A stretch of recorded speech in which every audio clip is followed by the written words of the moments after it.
Good afternoon, everybody. Welcome back to the Joy, Resistance, Hope, and Survival Book Club and Support Group on 22 panels.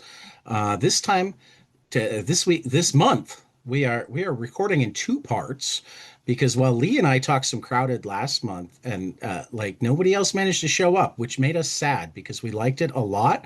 But since we decided to record over 2 months, I went, wait. I'm friends with all the people who made Crowded.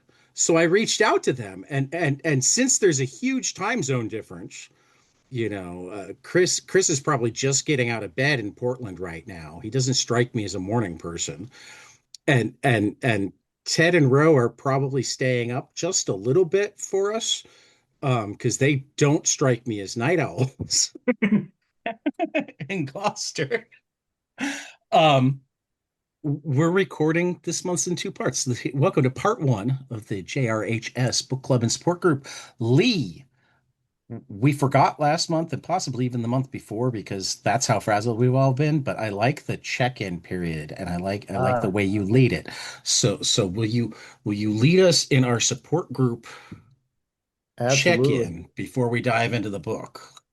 And for those of you that are not familiar with group therapy and sort of group dynamics, typically just doing a check-in, coming in with just quick introduction by way of name and a feeling word.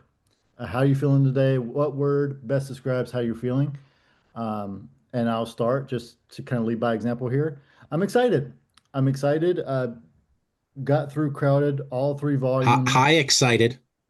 High excited, a scale of 10 of excitement, No, no, no, no, although no. that You might have been said in you start caffeine. with a name and then give a feeling word, so I thought your name was excited. Ah, oh, there's a smart ass of the group. There's always one. So Lee, changed my name on the Zoom call, and I'm going with excited. Got through crowded, and I'm excited to hear more from the creators and whoever like to go next. Hello, I'm Oh, Britton Paine, and my feeling word is going to be swirly. I've had a lot of things going on that sort of have thrown my schedule off. I'm a father of two kids, 10 and 11, and they obviously need to be taken everywhere. And I've had ups and downs that are real and imagined, and kind of like I've been reading in Martian Manhunter, Absolute Martian Manhunter recently. Even things that are in your mind are real. And that exact quote, but that's so swirly. I'm going with swirly. I like I it. like it. um, all right, I'll go next. I'm Ted, and I guess my word would be weak. Just feeling a little emotionally wrung out at the moment. Ah, gotcha. Hey, man, highs and lows. It happens to the best of us. All right, so Yeah, I'm but Matt, we're hanging in. and I am slightly overwhelmed. uh, both my kids came home for the weekend to celebrate my birthday, which is in the middle of next week. So I've just been doing this, that, and every other thing. So just a Yeah. Well, lot. happy belated. Oh, thank you. Now early. You said the middle of Yeah, it's next early, week. but that's fine. I get it. Oh, happy early birthday. I can Yeah. listen. It's a I'm great therapist tool to be able to listen. A But little important. I'm Ro, and I'm going to go with Stimmy because it's the only thing that's keeping my brain working at the moment. My hands cannot stop moving. Um, and I'm Tad, and I actually like both Ted and Rose because I'm very overwhelmed with like the world and everything going on and feeling weak, but I'm also very stimmy, both because I have the things to do with my hands and because this is the fourth recording of the day, and like so I'm kind of replacing like my psychic energy is going up while my physical energy is going down. I Which, don't know how you manage to talk to that many people in a day. I would die. I mean, if it's any, I mean, first of all, because I'm a teacher, I sometimes have to do it anyway. mhm. Um, because I'm a paraprofessional, I can sometimes get away with not. But but um, but also they've been really good conversations, and I'm energized by good conversations. It's small talk that I can't do.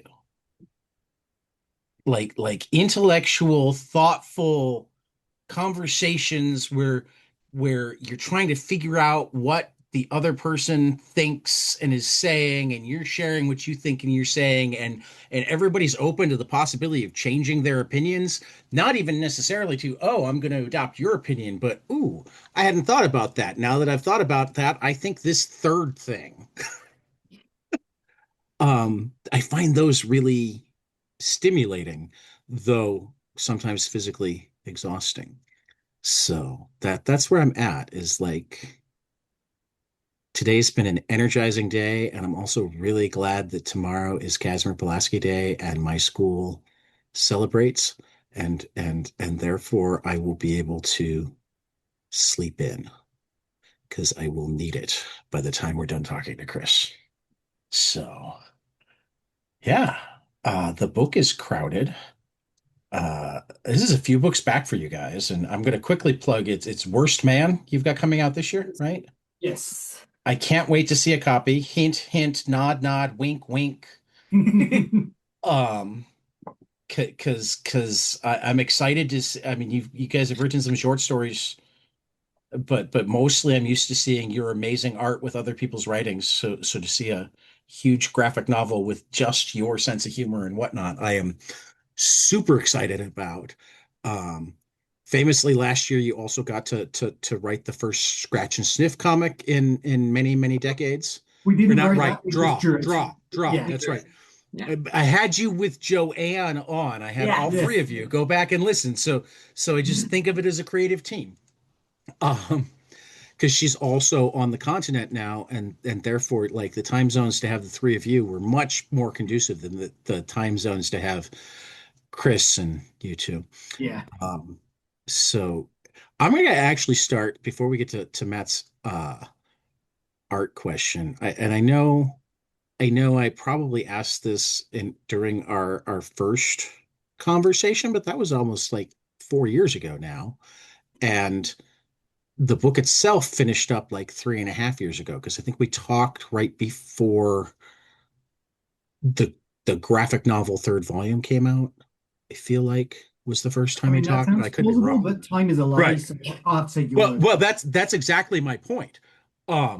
So when you look back and think of Crowded, um, dual question. First, what do you think about personally in terms of doing it and the experience and whatnot? But then, if any part of the story sticks with you that you were particularly pleased with it, or you got the script and went, "This is amazing," whatever. Like, talk to me a little bit about your Crowded memories, because it's been a few years. It has. Yeah. I mean, it doesn't feel like it's been a few years. It Is the feels like thing. it's been it feels like it was yesterday and 20 years ago, and I'm not that old, so I don't know how I'd know what 20 years ago feels like. Yeah, it's like That's when I was a child. it doesn't really feel in the past in that way. No. Like, I don't know whether it's just because we're both very neurodivergent and don't really have a great sense of time or what, but it's true. Yeah, it is both a billion years ago and we just finished doing it. It's really odd. I mean, I think really like one of the defining memories for me was just getting that first script, because although we'd had a discussion with Chris, before like agreeing to do it, we still didn't really know what we were in for. And so like getting it and going, oh, okay, this is what we're looking at, and starting to like actually digest it and work out what it was going to need was it was the first time we'd had that much freedom doing something. And so it was a lot to try and work out how to do it. And How big was the script that you got? Like, and to what level of detail? Moderate, but we often ignored it. Was it just issue one, or how much? Yeah. Oh, yeah. No, we only ever got an issue at a time. Yeah. We only ever got an issue at a time, but yeah, like Our defining thing was, well, this needs more panels. yeah, but yeah, a reasonable proportion of the panel count in the book is stuff we added in, which At least for the first one. yeah, slightly less as it went on, and we just lost stamina. Yeah. But Did you We lost finish a stamina single and Chris issue? started putting more in. Did you But finish a adding single content. issue and then get feedback from the writer? And then, how much did you have to change that first issue to sort of establish the equivalent of the pilot? Oh, we never changed anything. And that wasn't because we were unwilling. It's just like it was only ever tiny tweaks, and they only ever came in at pencil stage. Like by the Yeah, time we good writers don't tweak much after like thumbnails. They know how much work it is for the well, artist also to like change things.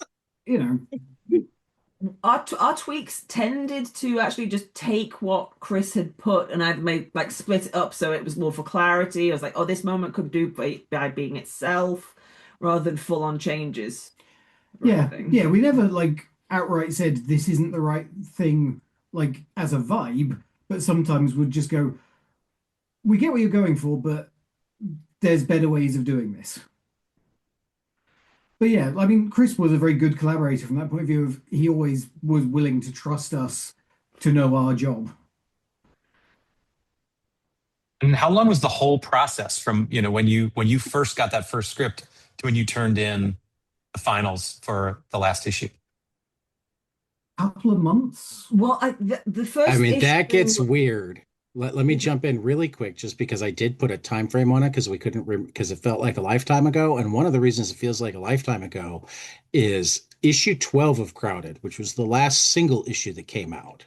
The last 6 were released as a graphic novel. Issue 12 came out on the last Wednesday before Pencils Down. Yeah. It came out on my birthday in 2020. So March 25th, 2020. There were no Wednesday comics in April of 2020. Yeah, we had a fun It was pandemic May when DC drawing came a back. book that no one was going to see for a year. That was Right.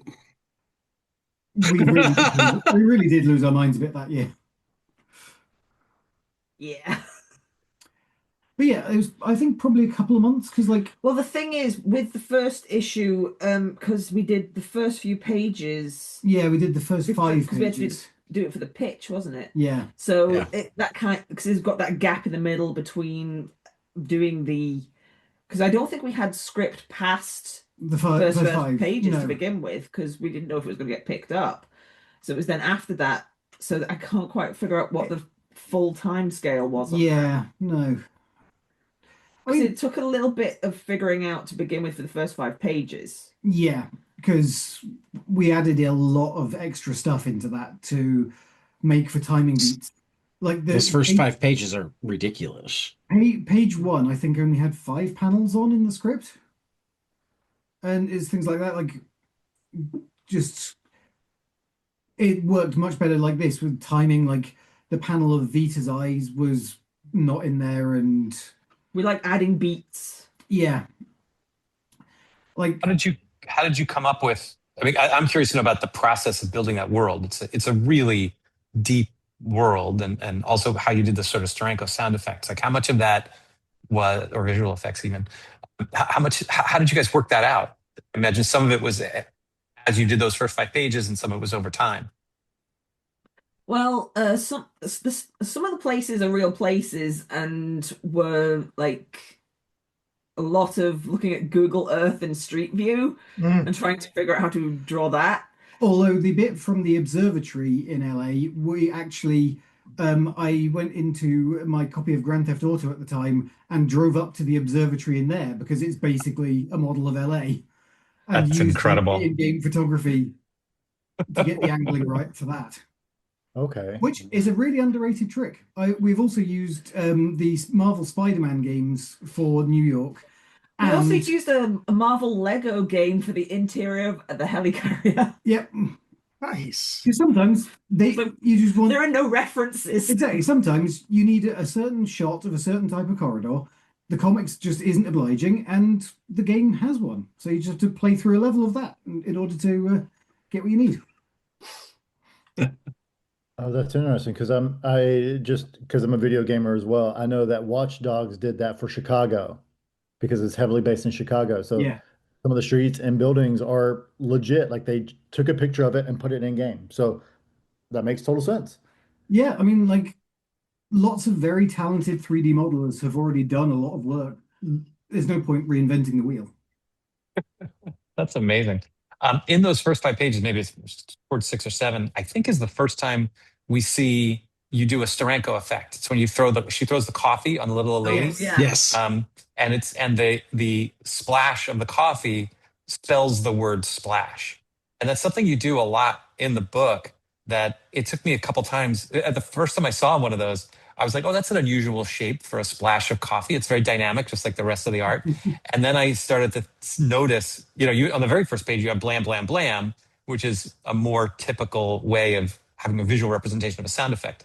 But by the time you get to even that coffee splash, you've sort of established a style. How did you guys come to that? Did you come to it on your own? Are you Steranko fans? Did you see it somewhere else? Is that a manga thing I'm not familiar with? If you're not Steranko fans, explain this. Actually, it was Batman and Robin, Frank Whiteley issues. Really? They all had diegetic sound effects in. Oh my gosh, I'll have to reread that. I'm actually currently rereading Morrison Batman's. You haven't read it, but I showed you like enough of them to kind of. It must have percolated in. Well, I showed you a bunch of them specifically because we had a conversation. Yeah. Because I remember when we were coming to do this page, I was just like, well, but what if we, drew them? What if we drew the sound effects for this? And I think one of my favorite sound effects that we did was also the flamethrower. Yeah. But I mean, even on the page with the splash, the ones you may not have noticed, on the bottom panel, is it Fock? It's Flock. Fock. Oh wow! Hit the thing, and you got Fock on the glass crack on the glass on the window of the car as well. That's so cool. I'll have to check out that Frank Whiteley artwork for Batman art. It's a wonderful series, and I'm currently, like I said, I'm currently rereading Batman by Batman by Grant Morrison. So I'll have to get to that. How did you decide what technology to evolve and what to leave as is? As we look at the same page, you've got a pretty standard looking meter. Put the dime in, or I don't know what you guys put in over there to park your car. But on the maybe 2 pages before, there's an alarm clock that goes off that has sort of a projected like Star Trek-y hologram. How did you make those decisions about what technologies and you want to evolve and what you want to leave where they were?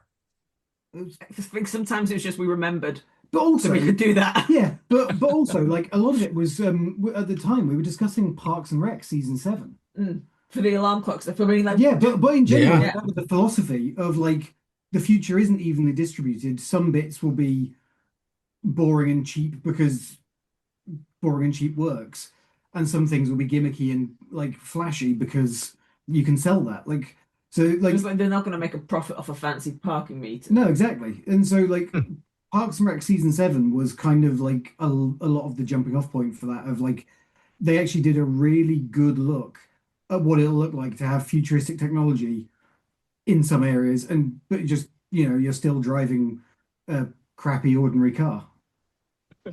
So in Parks and Rec season 7, that's when they sort of imagine forward Leslie Knope's career and event and who. It goes probably 50 years into the future, maybe more. That's only in the last. That's only the last episode, but the entire season is like 5 years later.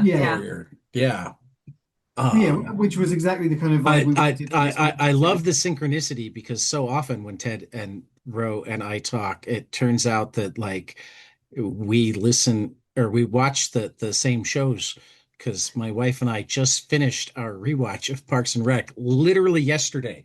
We watched the final episode. So the last week and a half has been like season 7. Matt had an art question. I wanted to make certain we got in before he forgot it. Thank you. Are you guys by chance Metallica fans? Not really. No. Because this guy here on the front cover, he looks like Lars. Yeah. Or is it just me? That's fair. I was like, is that intentional? Not even slightly.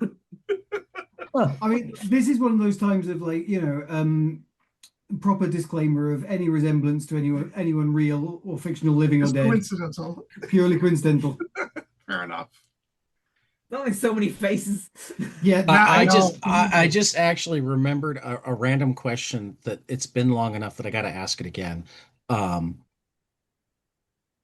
I know that I asked that there were images that made me think of Erica Henderson's work on Squirrel Girl and other images that made me think of Saga the first time we talked about this book, and you hadn't read either of those at the time. Still Have you haven't. read them yet? No. I think I have tried to read a little bit of Squirrel Girl, but I don't think I got very far. I And- think things happened, and then it was like I've Yeah. forgotten to read. There are only so many hours in the day, and we spend so many of them working. See, this is where I go back to artists need good contracts, Britt, because they have to spend so many hours. It's not the contract's fault, it's our fault. We take on too much Okay. work. Yeah, Tad, I was just going to say the very This is same us. thing. This is not a lawyer problem. This is a crazy artist problem. Yes, It goes 100%. both ways. It's the lawyer's job to try and protect them from themselves sometimes. That's true too. I don't think anyone's going to be capable of that with us. Speaking of art, there were a couple panels and places where there were artistic objects in the background. There's a flashback scene. I just happened to be looking at it in the first issue, where there's somebody sitting on a couch. Oh, it's actually our protagonist, Charlie, sitting on the couch, and behind her are three. It's maybe on page 5 or 6. It's one of the flashback scenes where she's babysitting, and behind her is just three canvases. One's blue, one's red, and one's yellow. And, throughout you have to make those kinds of choices about what kind of art is popular in this world. Was that a conscious decision, or was that more like, I don't want it to be noisy in the background when the real story of this panel is in the foreground? We didn't color it. No, that was the word. But you did choose to leave blank panels that were clearly art. Somebody chose that art, put it on the wall behind them. You thought about it. You obviously thought about the design of the sofa and what were you saying with that. And, clearly part of that's true. I'm just looking at one think panel. Actually, you're bringing up a sore spot. They put very detailed art on those panels, and their colorist decided, I don't feel like doing that, and just blue, red, yellow. It's funny you should talk about art on the walls, because in Worst Man, I actually have a folder full of hotel art I have made to put in specific spots, so I can just keep putting it in, because we are coloring that one. There's specific pieces of art in specific all the fours. It's just hotel art, and yeah. But yeah, Just imagine as an artist, you have to make those kinds of choices about what level of detail do I want to put in the background? How is this telling the story? How's this, how's this building my world? And so you clearly have a lot more patience than I do as an artist, where I'll draw the character. If I got the facial expression right, I'm done.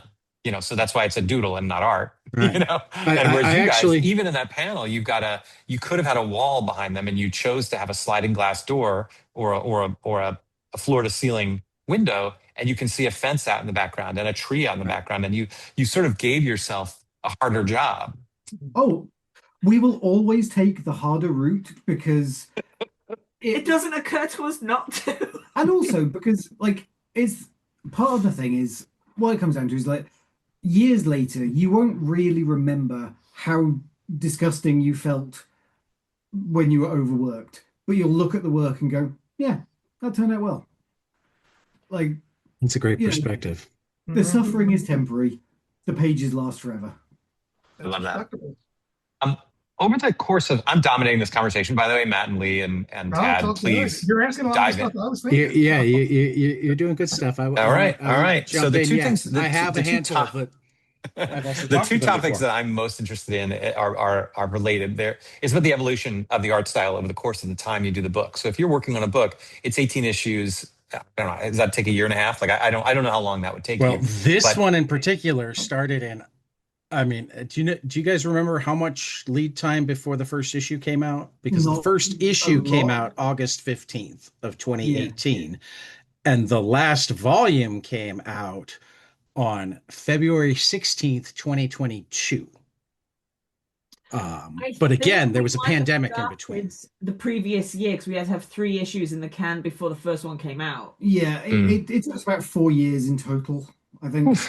Well, so over that time, as artists, your interests evolve. You set things aside. You probably use different tools. Even that you might have switched from. Tools didn't really change that much, but knowledge did. Yeah, and we part of the reason it took so long was because Crowded wasn't really making any money, and so we had to keep doing side work, which did slow things down. But tools didn't really change.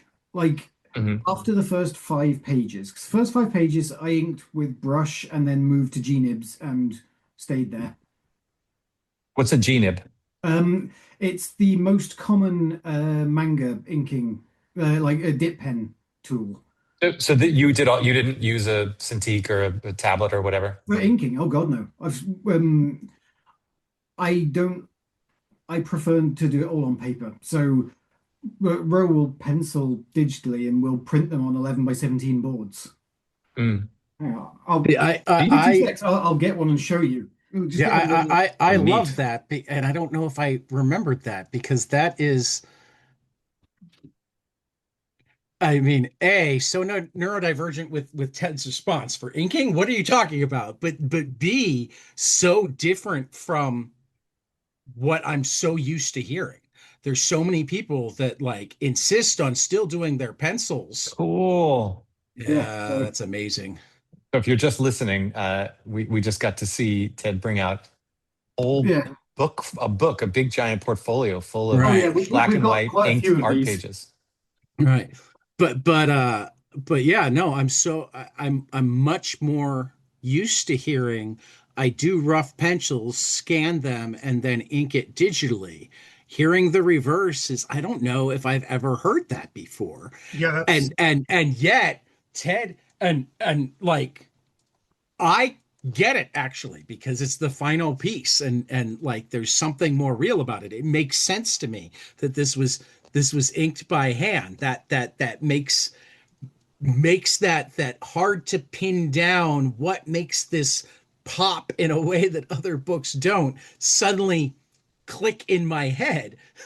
but but again, it's so the opposite of what I've heard from so many artists in the last 5 years that it makes me smile that Ted's like, for inking? What are you talking about? yeah. What software do you use to pencil it? For Crowded, I was using Clip Studio Pro, Mm-hmm. Yeah. but I've moved over to Procreate for current stuff because I'm not even certain why, but I like the pencil tools. Yeah. I mean Fair that was enough. it. You like the brush responsiveness Yeah, more. it is not good for if you want to have multiple perspective grids because that just doesn't work. So Mhm. Yeah, but like yeah, it works out really well though as a thing. Like, I get a batch of pages over, print them off in like turn them into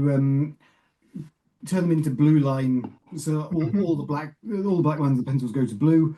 Fade them down to about 20% opacity, print them out on 11 by 17 boards, and then get to work. And over the So, course of 4 years, Ted, how did you, when you look back at this work, when you look at the first 5 pages versus the last 5 pages, how do you feel like your inking style evolved in a way that you can see in the book, or do you feel like you were relatively consistent? Ooh, that's a question. And Ro, get ready. I'm going to ask you a similar question specifically I about how you drew the characters. I don't really feel like I can be judged solo on that because my entire purpose is to be the adjunct here. Like, so I'm not sure that that's because I mean it definitely changed in volume 3 because I did that all digitally I was just trying to for remember just because we didn't time have the reasons. time. We were so exhausted and just pushing through as fast as we could at that point. So because we were doing it in one volume, but like while it was on paper, I mean, I don't know. I went where seeing your lines told me to go. Yeah. So any changes were started out with you, really. yeah, I think they described themselves as one artist the first time I talked to them. Yeah. Yeah. One brain cell. Yeah. Well, Ro, how do you feel like, did you feel like your style on this book evolved, or do you feel like you stayed pretty close to what you had envisioned in the beginning and stuck with it till the end? I got better at structuring things. Definitely. What do you mean by that? I learned how to better draw arms, Yep. as you can tell with Vita's arms development.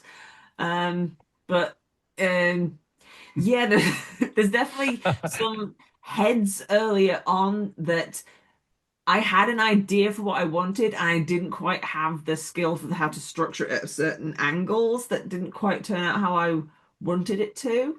But it's fine. But it's just that thing, like I can see how I've improved since then. And that's the main thing with um the style stuff. 'Cause I don't know how much we make ideas of consciously for style stuff. We have like a firm idea at the start of a project of like, well, this is the kind of vibe we're going for. Everything else is winging it. And then it becomes less of a conscious thing, doesn't it? Yeah. It's like, well, this is what the vibe is, so this Yeah. is how the style comes out. It's not like I'm going to draw it specifically this way. Because when Do we you, tried doing that earlier on in the career, it became out quite stiff, I Yeah. think. Yeah. When we were trying to get a specific influence from a specific artist or anything and trying to emulate in any way of that, it just came out a bit more dead.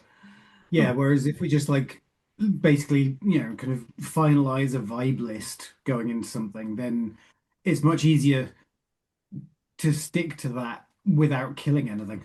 I think it's more about tapping into a certain aspect of our personalities when we're drawing rather than looking at certain visual styles Yeah. for how to make the thing look a certain way.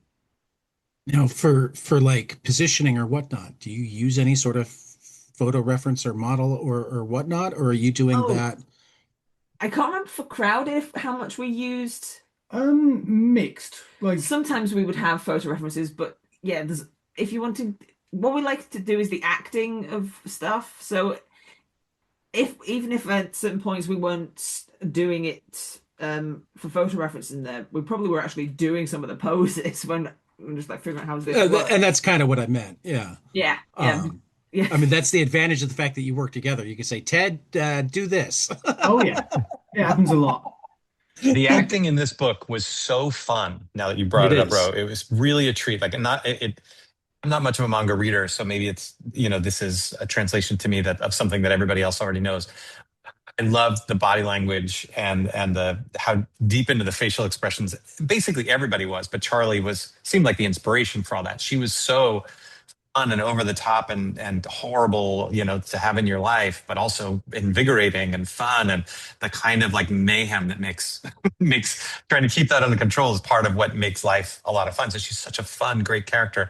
And it ends up to me, the art sort of expressed that character just as well as any of the dialogue did, or at least it even supplemented it. It's like, oh, she even just in the way she throws her hip around or the way she leans in too close or the way she has this big expression, fits that character and helps propel the whole story and make it essentially believable. I don't know. It was such a treat.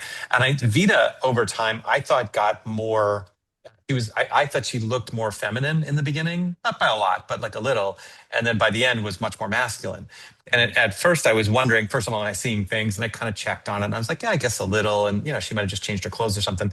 But I do wonder if that's something, it sounds like that's not something that you guys did consciously. It's maybe just something I noticed, but it also fits the story Oh no, that, where, that that one was conscious. That's yeah. the one. Can you talk about that? Because it was very interesting and it fit very well into a story, a particular scene at the end that I know you guys didn't write, where where they had the sort of triangle of women at the end who were, trying to get to their goal. I don't want to spoil too much, but they have a conversation about what it's like to be attracted to someone, and sometimes you're not sure if because everybody's the same gender, you're not sure if it's because you like who they are for Mhm. you or that you kind of want to be what they are because everybody's the same gender. Both of those things can happen, I'm curious to hear now that you've sort of said that it was conscious. Is that the kind of thing that it built to, and how did you discover that if you're only getting it a script at a time? I mean, like it became more and more obvious that Vita, was just one of the defining characteristics is tough. Like, mentally, physically, she's a woman who's gone through a lot, and You've described it basically Vita's character design speed runs Bruce Willis through the Die Hard films. yeah, that was the intent. That's amazing. I see it. I love that. I see it. That's great. Like, So did you guys get to pick the graffiti on the walls and the oh store yeah, names? everything in the background was us. I love that. Kickstarter was great. Yeah. I like, oh, that's really funny. Some of the Eat stuff in the like a TV. czar and crispy Mm. Kremlin. Yeah. Yep. Yeah. Yep. I liked that one. Yeah. Well, that's the thing. Like, we're trying to just, Make ourselves giggle. and it's a satire book. We're trying to just this was, right around the time when there was still fuss being made about Russian interference in American elections, and we're like, well, let's just go further I and mean, make one of the to be biggest fair, American some of icons us Russian. aren't done with that fuss. Yeah. It feels unresolved. Maybe Yeah, a little. sure. Bad. Given all of that, it just seemed really fun to take one of the biggest American icons, like Well, the donut and tree, like make that as you openly say Russian. this, I happen to be on the panel that has both Eat Like a Czar and Fuck Nazis in the same panel, and in that Yep. sense, it's very prescient. Yeah, or like we had a lot of We fun. hate the predictions. Oh yeah, How many predictions? so many of them have come true. Like so many of these little bits in there have come true, and it's horrible. But yeah, The penis. Your size influences, your influences have been really interesting to hear when you talk about Parks and Rec. When what I saw was something else. So I'm looking at the cutaway page, and I don't know, 10 or 15 Oh, yeah. pages in, and I think the first issue that to me is like Chris Ware and Winsor McKay. But I'm curious, what put that in your head? Well, basically, we got told we wanted to have a cut. The script said it wanted a cutaway showing Vita's house, and we were like, from the description of this house, it's too wide yeah, because to it's fit on a page. Comics page is vertical, not wide. Because we made the house in SketchUp. And I will say we made the house in SketchUp to period appropriate American standards. Like so the gaps between floor and ceiling are standard. Like the thickness of floorboards was standard. We didn't put plumbing in, but like This is another way that I know how many artists. I mean, you guys are showing it, but you're so far from alone among neurodivergent artists. The number of times I hear things like "we made it to period standards," even in a book that was in the future. But this house, we know when it was built, and we had to get it right. None of your readers know. Nope. But I got to tell you, I didn't go look it up to check it, but when I saw the house, I'm like, yeah, they researched this. I noticed, Yeah. for sure. And then we like built it all fully in SketchUp, like based on made floor plans, then based, Because we had to read Chris's script and figure out what the floor plan would be and how to move through it. Because we had what the dialogue was going to be, so we had to figure out what the layout of the house was so that we could have a nice flow of dialogue. So this actually, it was a question that's popped into my head a couple of times, so I'm going to make certain that I ask it before I forget again. My friend Stefan Frank, who does a fantastic book called Palomino,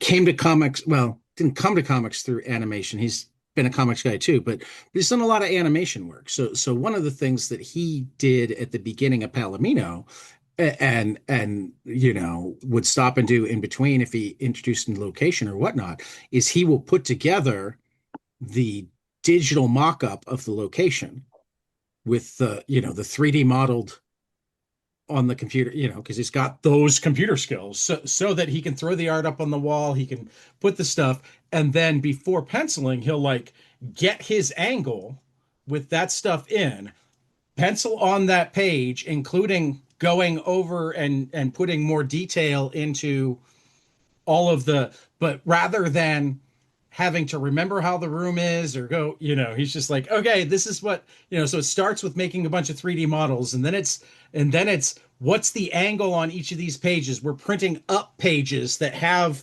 essentially my background already that I will then work in and go from there. Do you guys, I know that you guys pay a ton of attention to your backgrounds and whatnot. How do you keep it all? Do that. Yeah. You do that. Yeah. For Worst Man, we made an entire island hotel, like, that is large.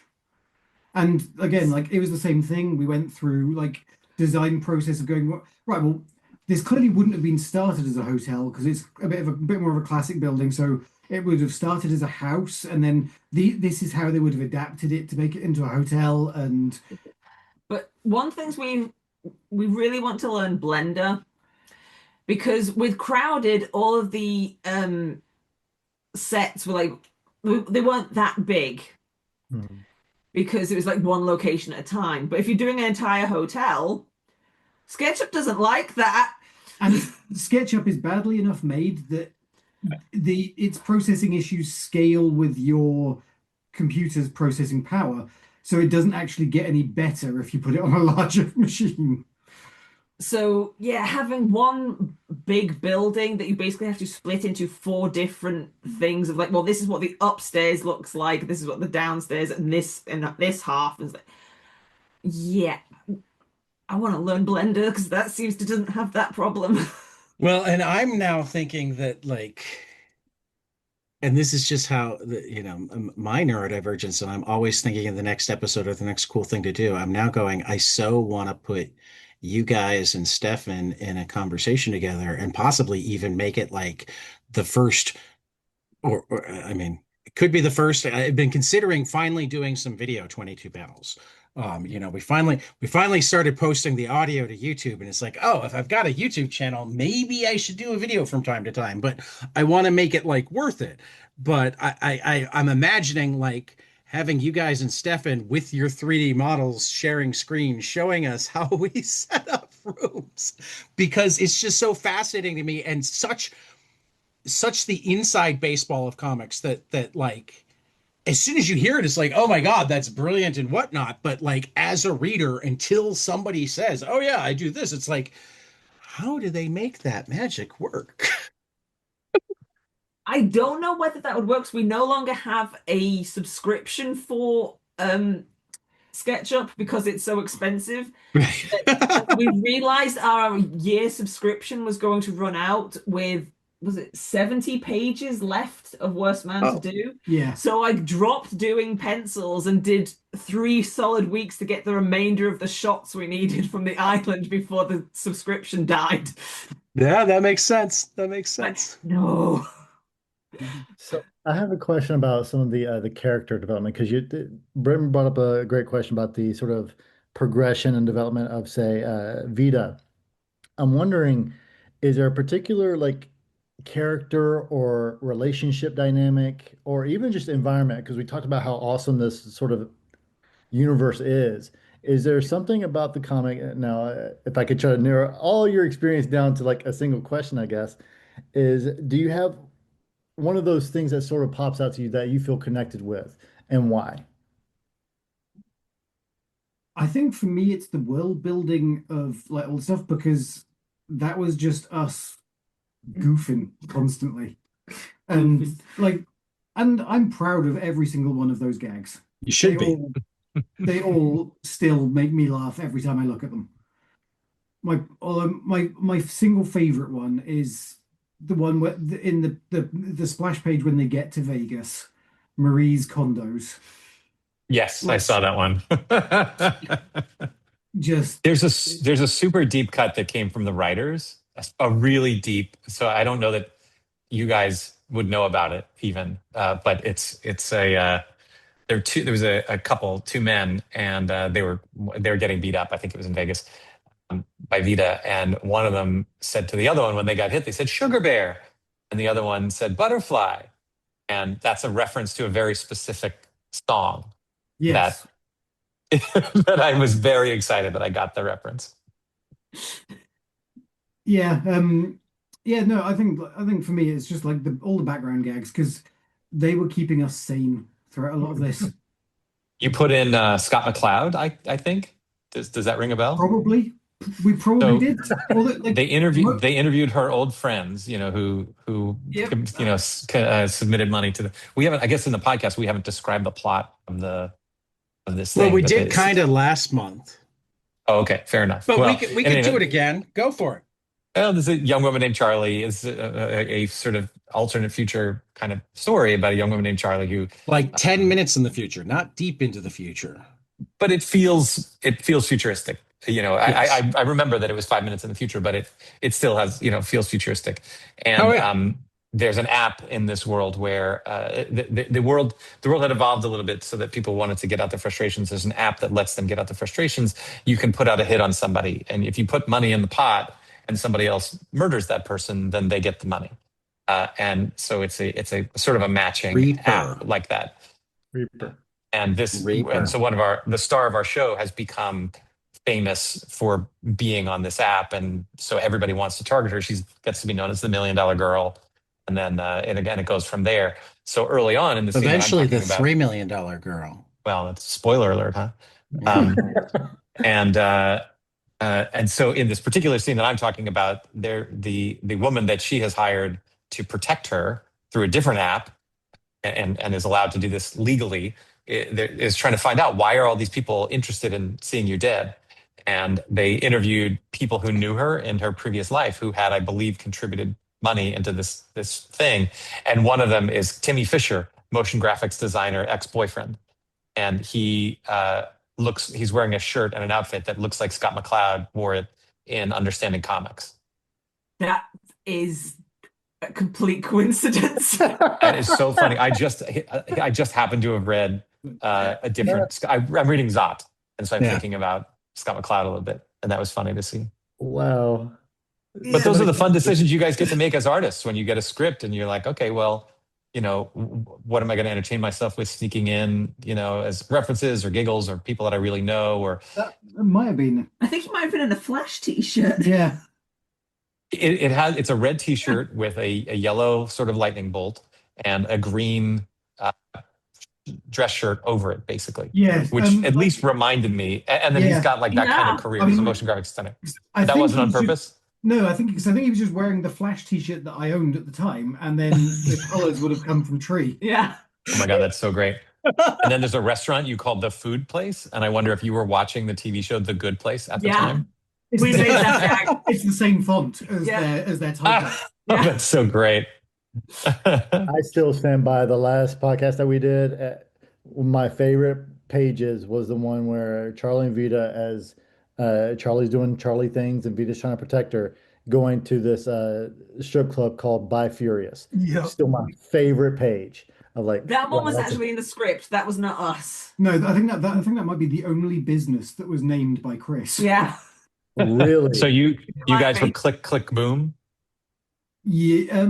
I think it might. Click Boom is the name of the place. It's in a mall, I think, where that might have been. Maybe that was Chris. I don't remember that one. No. one of our characters goes and buys guns, and that's a Yes. play on Tick Tick Boom, which is a musical written by Jonathan Larson, who wrote Rent.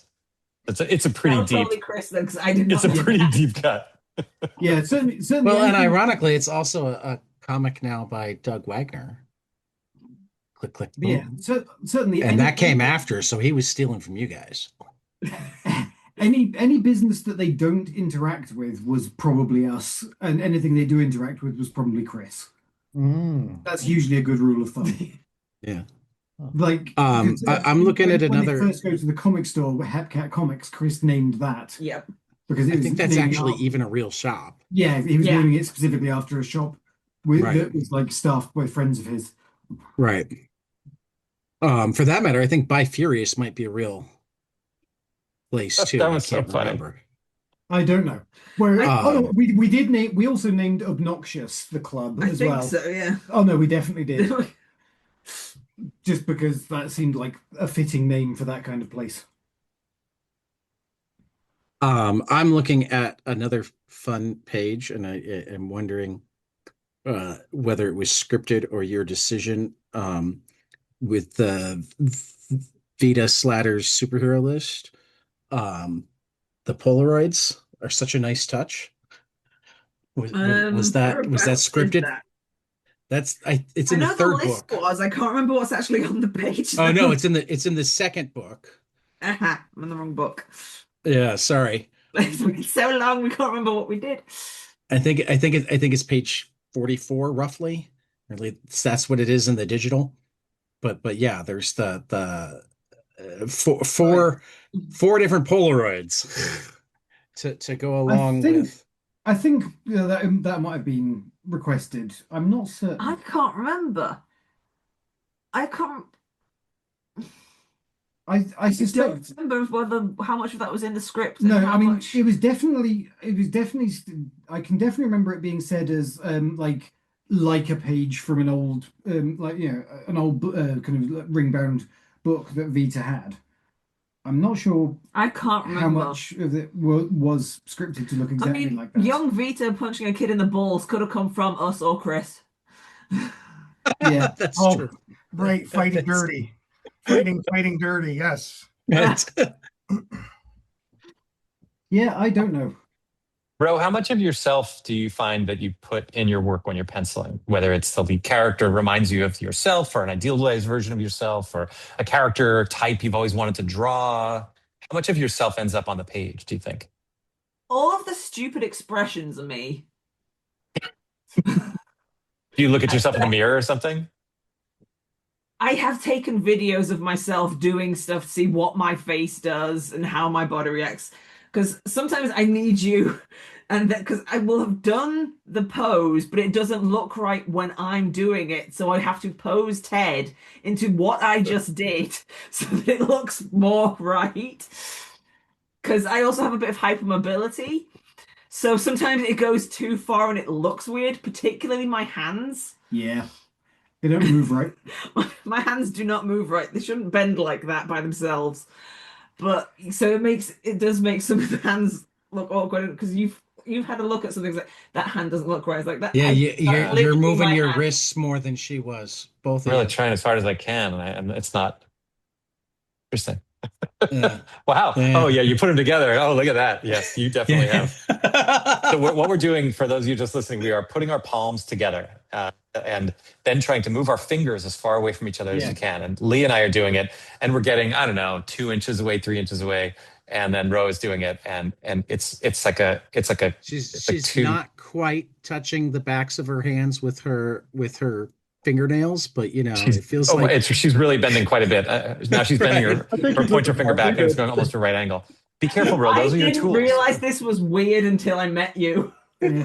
No, I mean one of the reasons I invited Britt and I should have told you guys earlier. Britt is the founder of the Autism Scene, which is a Britt. You describe it. You do it better It's a than I do. nonprofit that advocates for the inclusion of more explicitly autistic characters in kids' pop culture. And I speak a lot about comic books. I'm currently running a screenwriting competition where you pick an existing kids animated show, you write a spec script that has an explicitly autistic character, and then if you win, you get money or you get to meetings with movers and shakers in kids animation in Hollywood.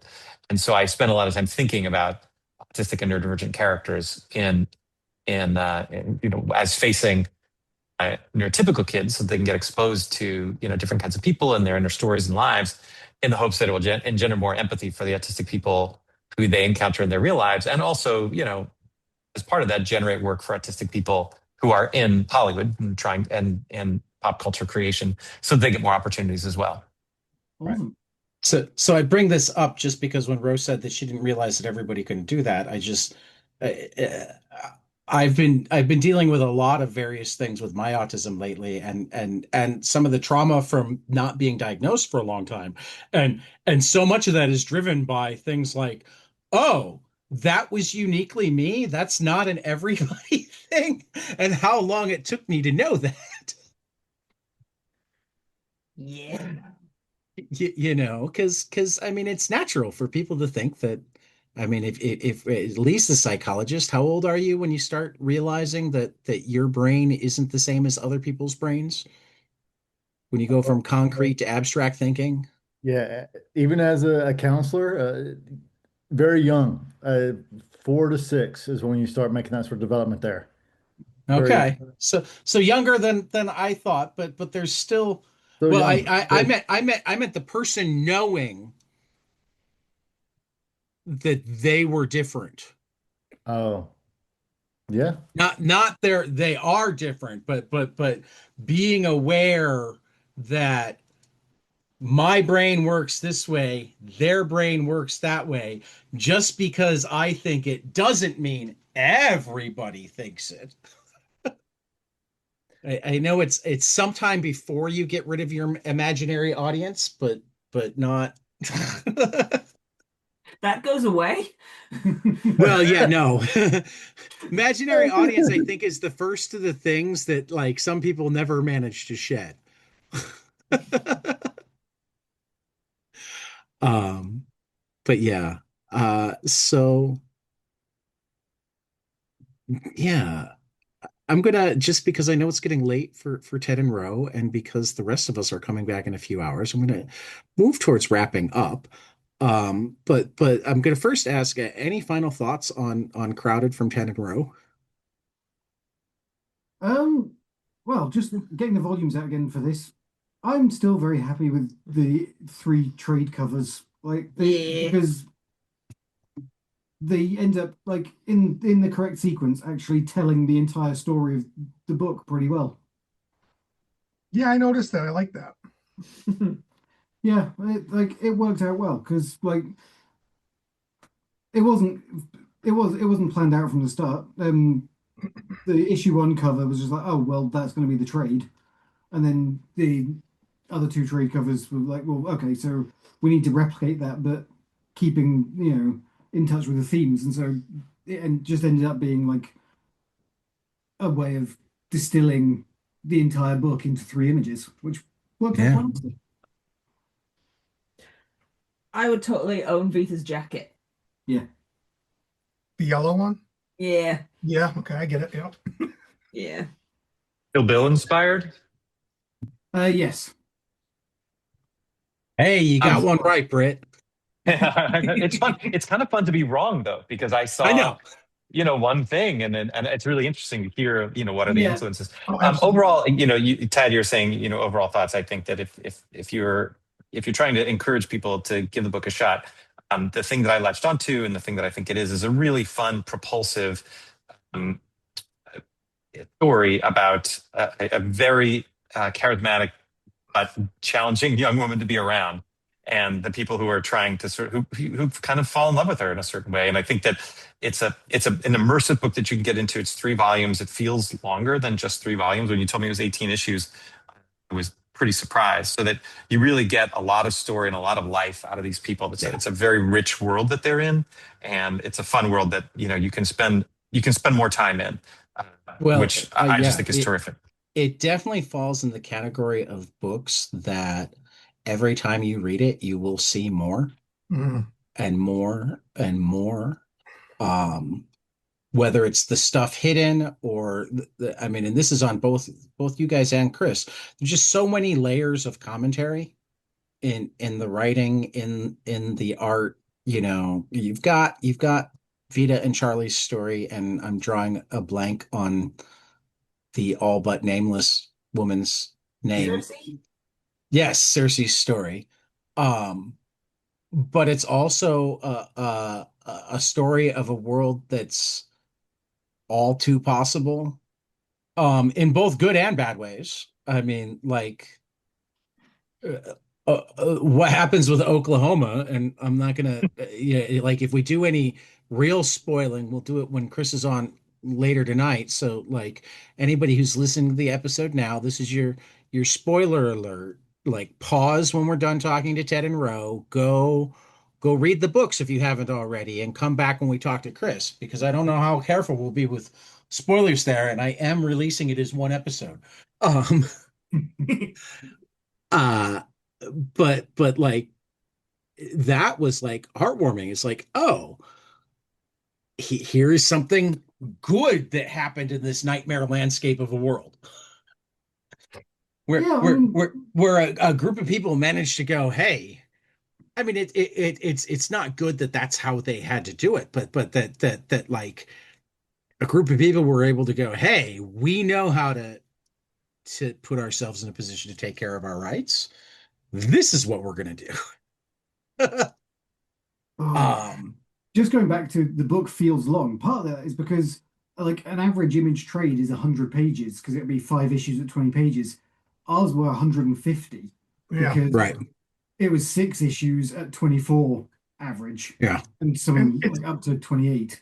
I know this isn't your guys' fault, but it's also very wordy. Oh There's yeah. a lot to actually read. No, it's a good thing. It's not a bad thing. No, I No, agree. You have this I was rich laughing conversation. at Ted's reaction. Yeah, It's like funny. It's a really interesting comparison to Die Hard because they do, to follow up on Matt or to interrupt him. I apologize, Matt. No, Now I'm excited to say what you started talking about, which is that you have this Die Hard element to it where you're both really racing along with plot, and they're always danger is right around the corner all the time. You really never get an opportunity to rest as a reader, and but then you also get to know so much about these people because they are so wordy. They talk so much. And it's fun because so much happens in the first book. You're like, what the heck are they going to do in the next book? Like, how are they going to top this or make it better, make it continue? It's like when a TV show, the first episode is so good, you're like, where are they going with this?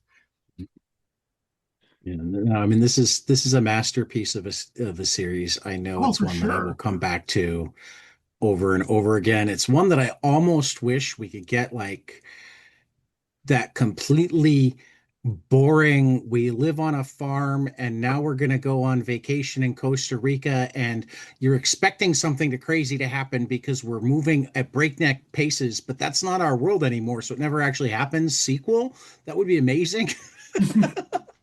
I mean, not to be too self-serving here, but just keep your eyes out for Worst Man, because it will be at least as fast-moving. It's got I know. I mean, a everything bigger I've core seen, cast. everything I've seen of it so far. And again, wink, wink, nod, nod. Read your own book. You're allowed to toss PDFs out in the world. But yeah, no, I'm so looking forward to. I mean, when you guys first told me the premise of that, I went, oh my God, that sounds amazing. Um, and you guys are perfect for. I mean, because what you do as well or better than anybody else in the business right now is the acting that we've already talked about, but also blending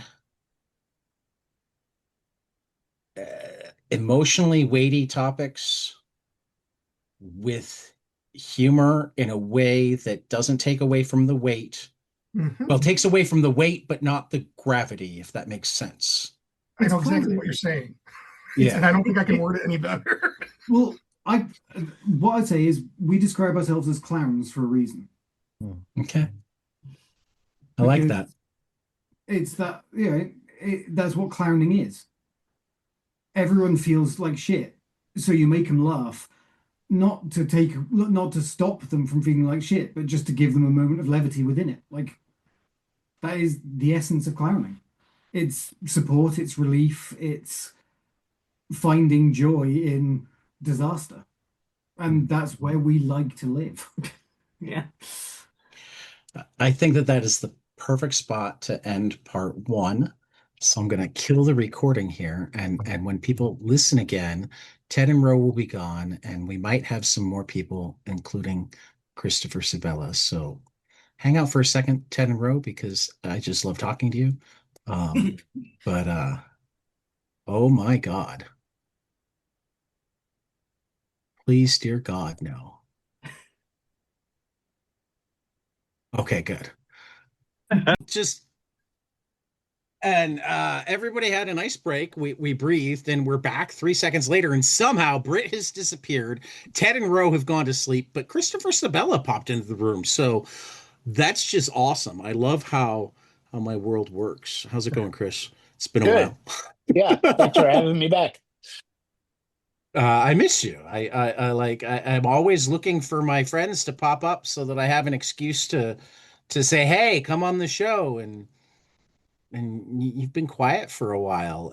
Yeah, I've just been working in secret on stuff. So well, at least it's working in secret. yeah. I think we should have another check-in, Lee, since well for our listeners, it's seconds later. It is 3.5 hours later for us, and part of if I didn't explain it well enough in the emails, Chris, the joy, resistance, hope, and survival book club and support group is something that we started after a certain person was reelected. And we decided we need an excuse to get together and read things that either fit our moods or take us in a different mood or whatever, but things that make us feel like there's hope or give us Sure. joy or give us a road map for resistance and survival. Sometimes all of those things at once. I think this is one of those books, Crowded, that hits all of those things at once, but at least one of those things for every book we read. And because Lee's from Psychocomicology, he's a practicing psychologist. He leads our quick group therapy check-in at the beginning. I see Chris just like grab his head, like, oh no, what did I jump into? No worries, man. So a He's part a of writer. He'll come up with a good lie if he needs to. there you go, just a good spin. No, a part of group therapy and a large part of what I do is whenever we have groups, we have certain members pop in and out. And whenever that happens, we just do a quick intro. Hey, my name's Lee. And I typically go for what's a good feeling word that you're feeling in this moment. And just to let you know, my name's Lee. I figured out how to do it on Zoom to change He's it been Larry for a long time. for a minute. That is my first name. That is my government name. And intrigued would be the word that I'm using for now. I went from excited to intrigued because specifically with you, Chris, I'm intrigued about some of the dynamics at play. So I wanted to pick your brain on that, but I'm sure we'll get there. Okay. And I'm whoever wants to go. Tad. I went from fidgety and weak, exhausted to like this in my fifth podcast recording of the day, but this time with a 3.5 hour break in between. Huh? I've had four great conversations. I have for the first time in a while our very first guest back. Chris was the first 22 panels guest. Um, so that's how long Chris has been coming on the show. So I'm actually feeling energized, which is weird because I shouldn't be, but I like a good conversation. I've gotten to have four of them today, and now I'm gonna get to have another. So yeah. Does that make it my turn? Or Sure. Chris's. I mean, you guys can duke it out. You can rock, paper, Chris, you want to scissors. go or do I you want mean, me to go? I'll go last. Okay, cool. My name's Matt, and I was feeling overwhelmed before, not in a bad way, actually in a good way. My kids came home to celebrate my birthday for the weekend. It's, on Tuesday, but, so I had a lot they're going in on. college. They can't come on Tuesday, Matt. Exactly. Just live with it. And now I'm feeling happy, content because they're home safe. I had a great weekend. And now I'm talking to my buddy Ted and Chris and Lee, and this is great stuff. I'm really I don't know though. I think you and I should text Belle every 5 minutes or so to give her a hard time for the life choices where she decided not to be part of this book club tonight, but instead study. study. I know. What a Like, nerd. I sharpened the stick, and that's what she chose to do. I was like, damn. But no, seriously, like this is really exciting. Belle does love the book. She's the one that you sent copies to. Oh, nice. She's Okay. just she was this is her dad. Yes. I'm sorry. Okay. She loved the book. She's the reason that we chose this for the book club because she loved what she'd seen so much that we wanted to give her an excuse to read it. But she's like a good student, and even though she got into her doctoral program, apparently there's no senioritis in college. I never got to senior year in college, so I didn't know this, but Well, yeah, she's got a lot on her plate, so yeah. I say it all lovingly. She's allowed to not be here as long as she's at Saga tomorrow night. oh, Because she that will. book club was like literally made for her. We literally talked about it before she left, so don't worry. No. Oh, All right, Chris. I guess it's me. I'm Christopher Sebela. I'm a writer. Written a bunch of comics and other stuff. I don't know. Word. I'm feeling slothful. this is the most productive I will be all day today, is having this conversation, because otherwise I would just be watching Taskmaster with my dog. Your dog did look up when you said slothful. Yep. She gave you a dirty look. She's like, "No, I'm slothful. You're doing something." I'm doing something. She doesn't understand what, but yeah, she understands And, something that's happening. yeah. And Zola is just adorably in the background. She's one of the few animals that appears on the podcast that makes me sometimes wish that we were a video podcast, because I feel like we could just zoom in on Zola and stop talking and we'd go viral. Yeah. 100%. I tend to give her center stage on Zooms. That's why I'm like over in the corner. Right. Like she's much more interesting to look at than I am. So I know Lee has questions, so I'm going to let Lee lead tonight. Chris, I mean, you should butter him up first, because I mean, you and I. No, you don't have to. Like, you can just dive right in. It's a book club, man. We're supposed to also talk about how much we love the book. Okay, that's fair. Oh, Yeah. Don't get me wrong. This is not a criticism question. I know. No. So let me preface this by saying one of the things that I have read, and by the way, I'm a relatively new comic reader. I've been reading maybe for the past like 8-10 years. Which isn't new anymore. Yeah. I mean, just because you hang out with like total comic nerds that have been doing it for like 20, you're in the 30 club. years in a row, like when you say new, I'm like 6 months. yeah. Oh, okay. I'm like, I've known you for too long to call it new, and I met you through comics. That is true. So newish, I suppose. I know one of the things that I've noticed is that some writers struggle to write other characters. So let's just say, like, I know one of the main criticisms, Punisher fan, that there was a female writer writing Punisher, or a white, Which sucked, because Becky Cloonan did a really great job. and then we have like a white writer writing about black characters. My question for you is, when it came to writing these characters of Vita, Charlie, and later on Cersei, where did you get that inspiration from to draw or write about these characters? Do you mean female lesbian characters as a man? Yeah. Awesome, because that's a question I had. Yeah. I mean, like, I mean, I'm queer, so I tend to like center queer narratives. I guess it's part and parcel. Like as a like a white a dude. Like I feel like there's been more than enough stories about white dudes. Like I've certainly spent the majority of my life being fed stories about white dudes, and I just did. I wasn't interested in contributing to, like, it just wasn't very interesting to me. Like, and I don't know, to a certain degree, um, for a while there, I think my answer was that, like, and I think it still holds true, is that like there's a certain I think there's a certain autopilot you can get into when you're writing characters who are not too dissimilar from yourself.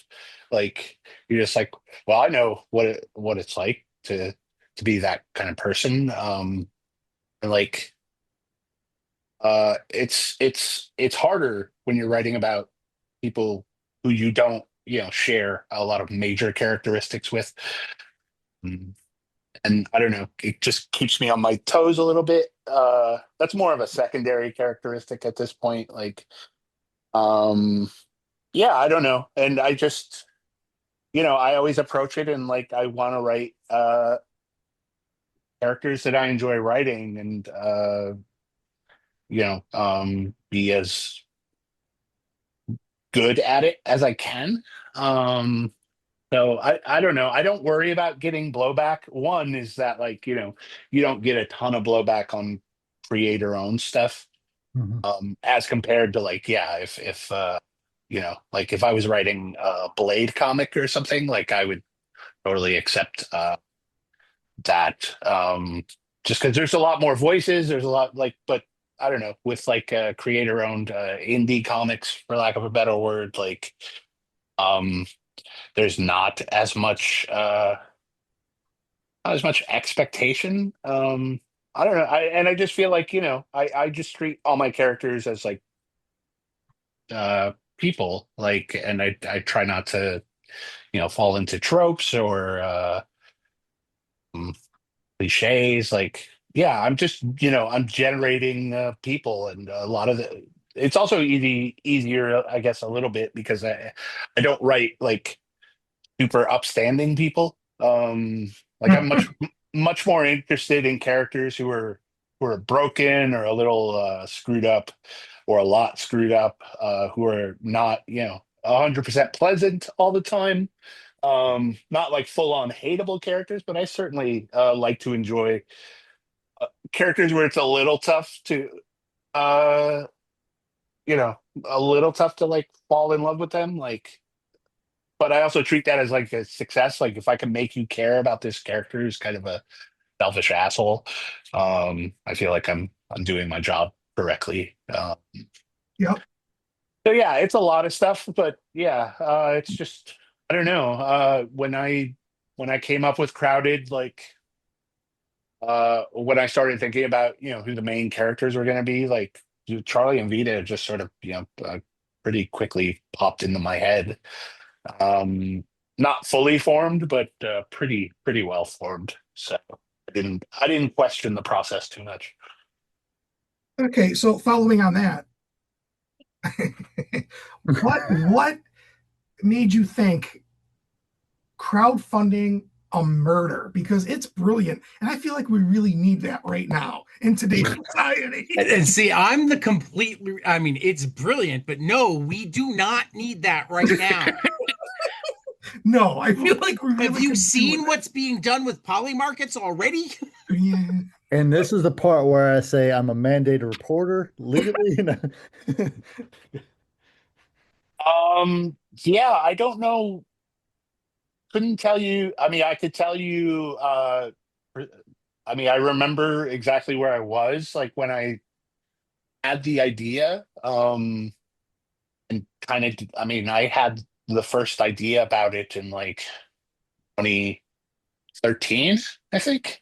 2012. I think things were. Uh, I mean, politically, things weren't as screwed up as they are now, but there was certainly a lot of screwed up stuff. And it was just the notion of like, the fact that we have all these elected representatives who don't serve the Represent. people who elect. Yeah. Yeah. And that, the only way to really, I mean, the easiest way to get these people to do what the people want them to do would be to threaten them Hold in them a accountable. way. Yeah, in a way where like they couldn't just brush it off. So Yep. like Yep. if you go online and see that 4,000 people are donating money, have raised $2 million to have you assassinated, like that would certainly like straighten out your behavior a bit and I make would you think. think like, So I thought you were depressingly accurate in the book too, with the fact that it stopped being used on politicians and starting to be used on normal people remarkably fast. oh Yes. yeah, no, that seems like, yeah, the easiest prediction of all is like if they came up with something like that, like and like I think one of the people in the company that started Reaper says it, that like the chemicals in your brain don't know the difference, like uh like if you put out a hit on a politician or if you put out a hit on the dude down the hall who annoys the shit out of you, um Right. like the This same is about chemicals are getting tripped in your brain. So yeah, and it would be a lot easier to get that sort of satisfaction that your money actually did something. So it seemed, yeah, as with most of these things, like starts out with something of a noble vision and then just becomes I mean, bastardized. as much as crowdfunded murder can be noble. Yeah, I mean, yeah, it's a very low bar of ability there, I but get it, and I dig it. I mean, the executives at the end really hit that note too, in terms of we just wanted to figure out if we could do it. We thought right. it was we were just playing, Chris, can I just tell but you? now it's really profitable. I just want to say thank you for the way you explained how it all came to be, using the teen hackers to mansplain it, because I'm like, how does this work the whole time? And then Yeah, when we no, finally get there yeah, and you explain it, I'm like, oh my God, this is awesome writing. Also yeah, no, love that it I knew was we had to. teens that were able to reverse engineer it, not. Sure.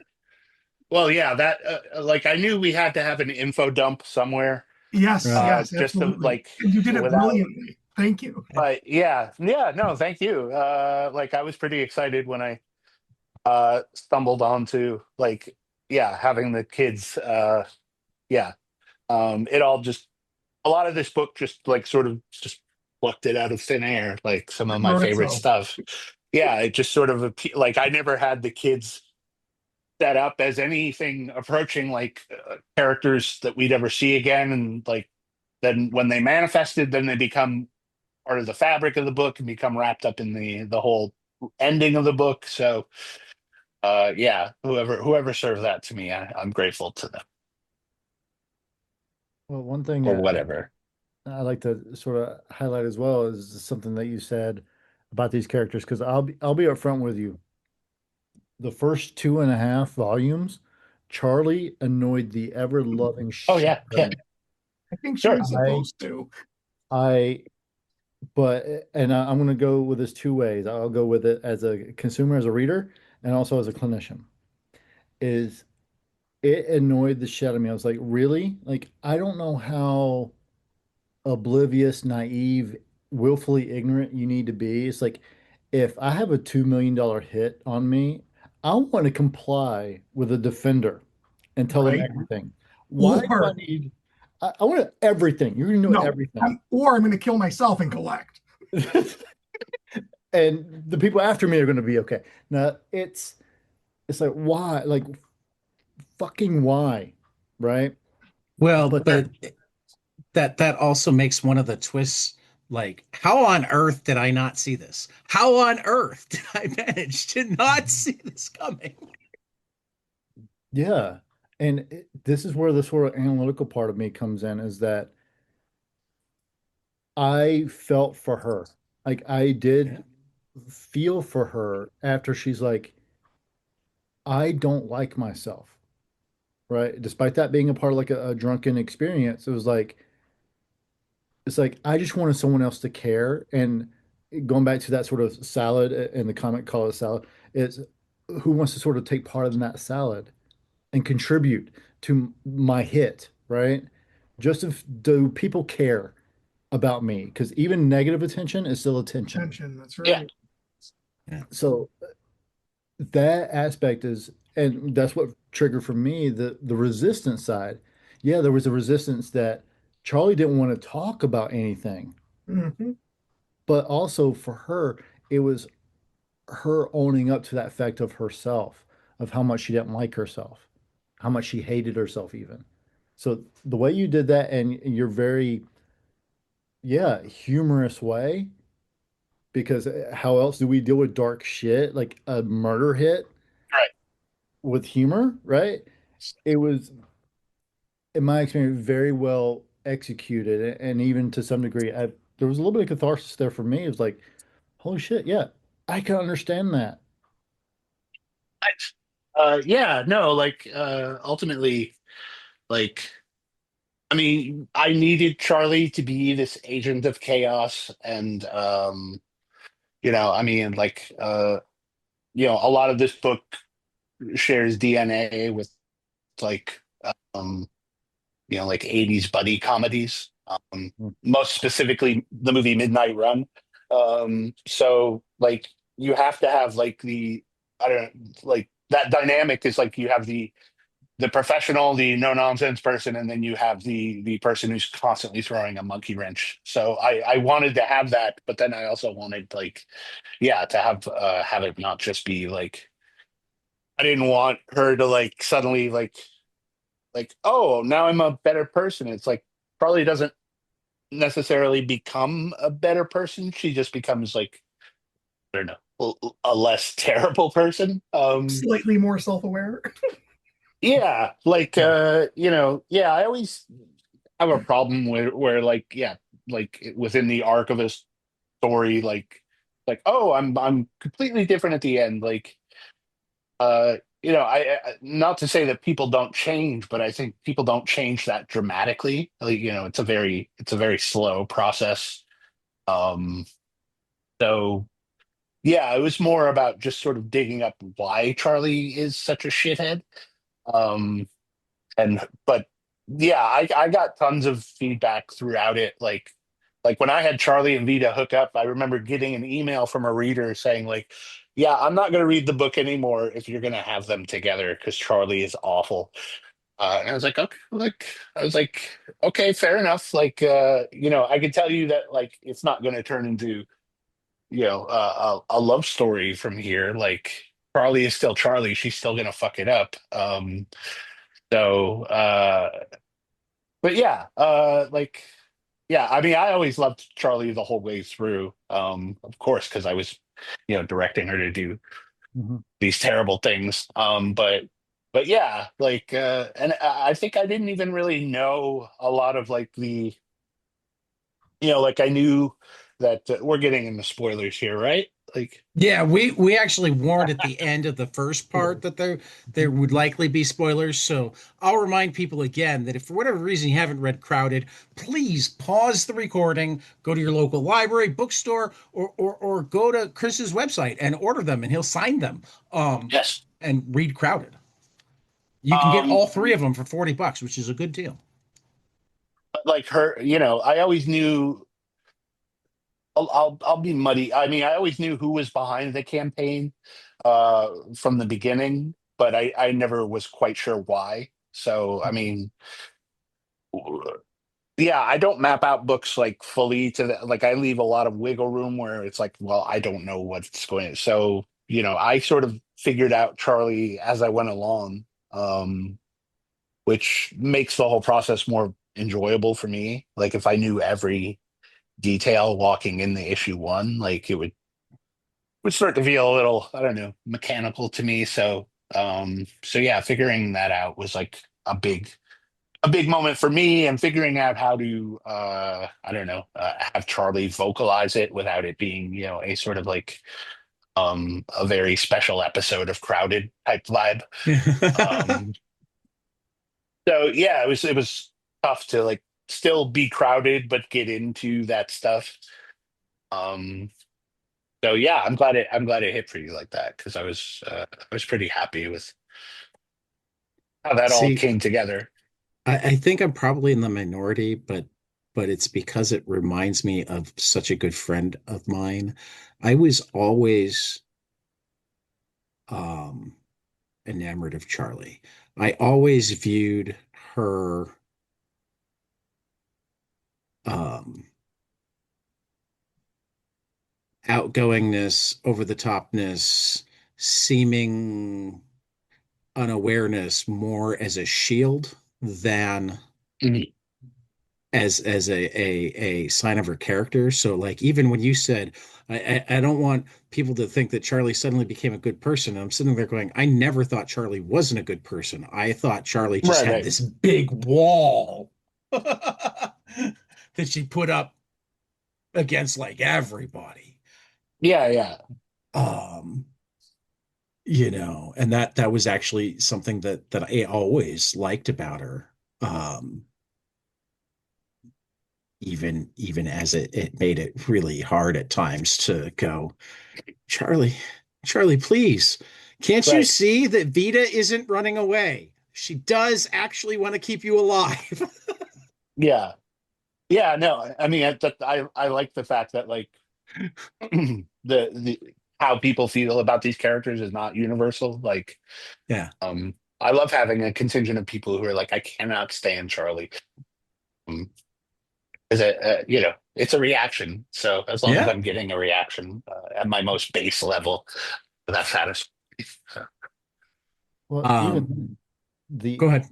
sorry, the that when you mentioned like them hooking up to it, it reminded me of the movie The Bodyguard, right, with Whitney Houston and Kevin mhm. Costner. We're just like, oh, okay, bro. Well, it was.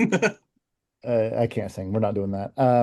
But it was like, okay, because there was that moment. I was like, come on, man, we're doing this. Okay, of course you would, you idiot. Think about Charlie specifically. But Mhm. then even then, man, it was like the way that you wrote it in the next volume. I was like, no, that was part of her plan to keep her around, to make her care. Right. Like, oh, okay. She's not as naive as she seems, right? I yeah, it's just it was very well executed, man. That's very much a kudos, tip of the hat to you. Thanks. Thank you. Um, Now, here's what I hated. No, I'm just kidding. I'm gonna ask a variation on a pair of questions that I asked to Ted and Ro.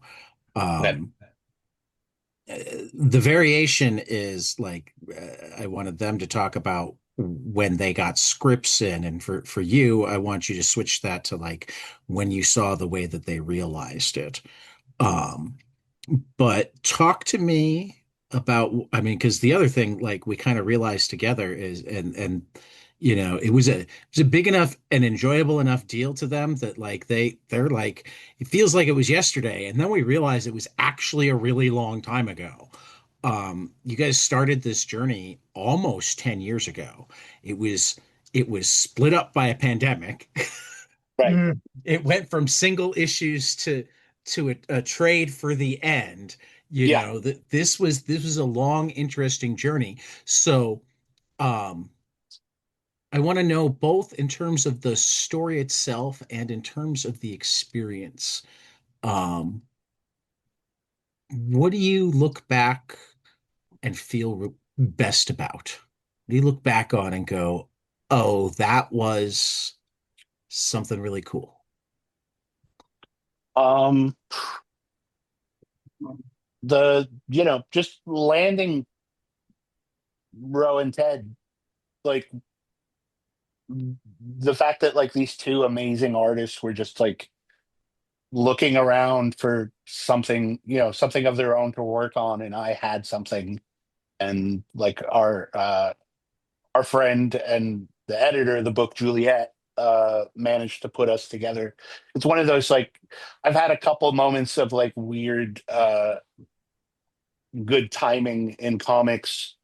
Like my very first book, High Crimes, like I met Ibrahim just on a there's a whole series of Well, events and that I have like thank you for that too, because he's another guy oh, that's become a friend that I met because of, I mean, between Ted, Ro, and Ibrahim, we're talking like three of my 10 or 12 favorite people in comics I owe to yeah, you. me too. But yeah, like meeting Ibrahim was like if I had done one thing differently, then uh our mutual friend would not have introduced us. So same with Ro and Ted. Like the fact that I, got to work with these amazing artists who seemingly had flown under people's radars until then. There's still not Like, enough on people's radars, but they did well, get I to do a feel like, scratch and sniff book last year. yeah, well, I feel like that when the worst man comes out, like that'll be like Oh yeah. Oh, I anybody can't who's wait. sleeping on them is going to wake up. So, Yes. um, I don't know. The whole journey of Crowded was just like, like it was you know, uh, it was the fastest yes I've ever gotten pitching it to a publisher. Like, Okay. I That's I sent it to Eric Stevenson at Image, and I think like 2 hours later I got a yes, which is crazy. Like I was like, okay, well, I'm gonna bunker. Maybe it wasn't that quick. Maybe it was the next day, but still, like you send it a pitch and you're not expecting like, okay, I'm gonna get an answer right away. Like you just like, okay, well, I'm gonna be waiting a couple weeks. But the quickness with which he said yes, just I don't know, everything just came together so easily. And yeah, like I don't know. Yeah, just everything about it was it's very hard for me to pick out a best moment. Because it was just responsible for so many different highlights for the, like 6 years that we worked on it. I got to go to the Eisners again, which after getting nominated for the first time, or maybe it was the second time. Or no, yeah. Like I didn't think I'd ever be nominated for an Eisner again. Um, so the fact that we got two nominations in a row, like that was super cool. Yeah, I don't know. It's yeah, I can't chip out any like Sure. How about returning artwork? Are there pages that stand out to you as, oh my God, I didn't know that that was what I wrote? um I mean, again, a majority of it because pretty early on in the process, Ro and Ted asked like, "Would you mind if we added panels?" And I was like, Yeah. "No." Like, and so every page that came back was like what I had written was there, but it was just enhanced and improved. And they had free license to add all the different jokes they wanted to in there. Like I was very, I was not like any background jokes you see in there, like art Oh yeah, visual we talked gags. about those. We talked about a lot of those. I think the way Ted put it was if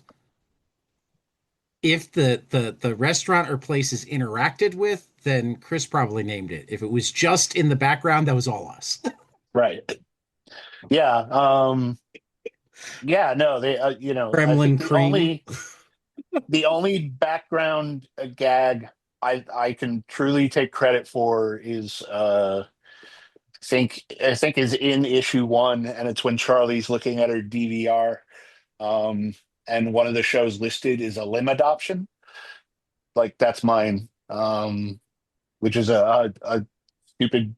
There used to be this show on TV called Eliminate, where it'd be like a bachelor and then three bachelorettes, and they all went on a date Yeah. together. And as it progressed, he kicked one of the until he, so he was eliminating dates until he had the one. And A I, limb I adoption immediately, feels I like immediately, yeah, I immediately the back natural. then had the thought, and it's been a running joke only to me in the years since. And I was like, finally, I'm writing a book where a limb adoption makes sense in the world building.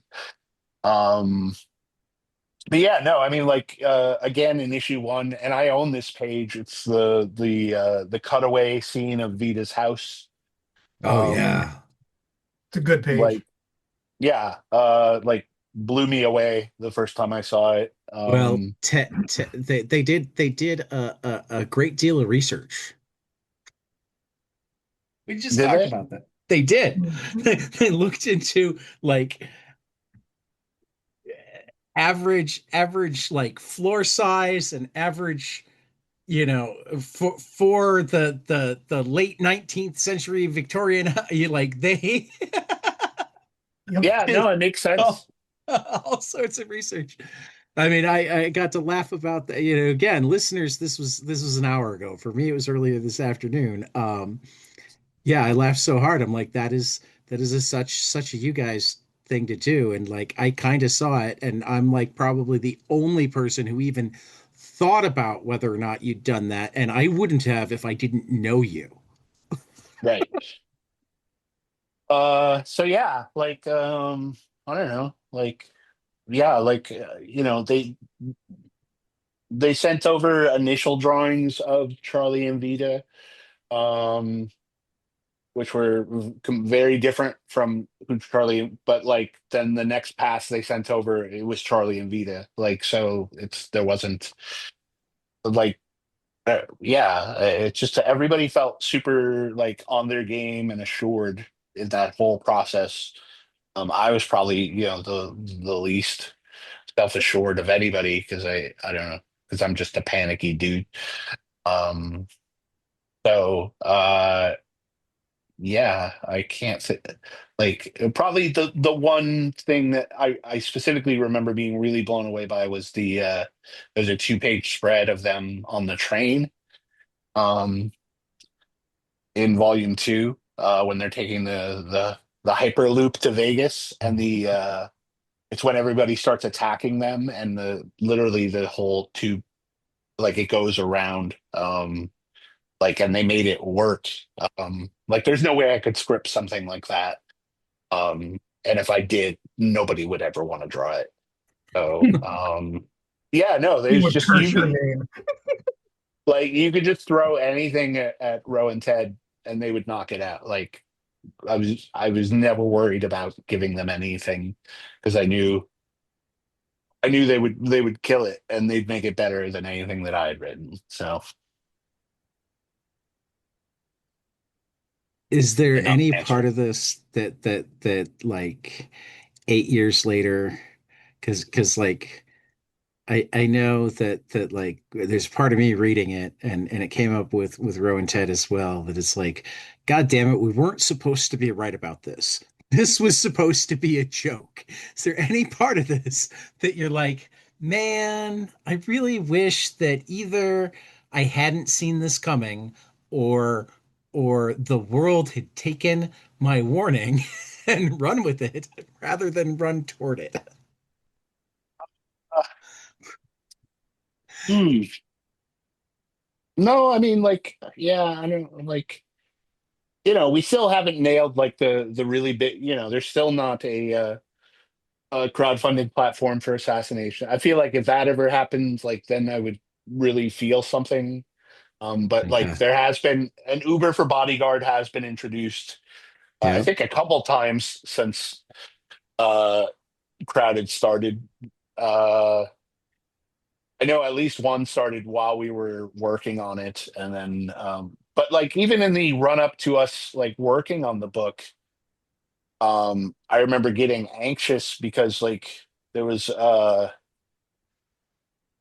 there were a bunch of like different new sort of platforms popping up for like really right wing people. And the only one I remember by name is there was one that was it was Patreon, except you replace the P with an H. It was Hatreon. Um, and I was like, oh, That they actually owned that part. That's yeah, it was a thing. really, Like, but really, maybe it was.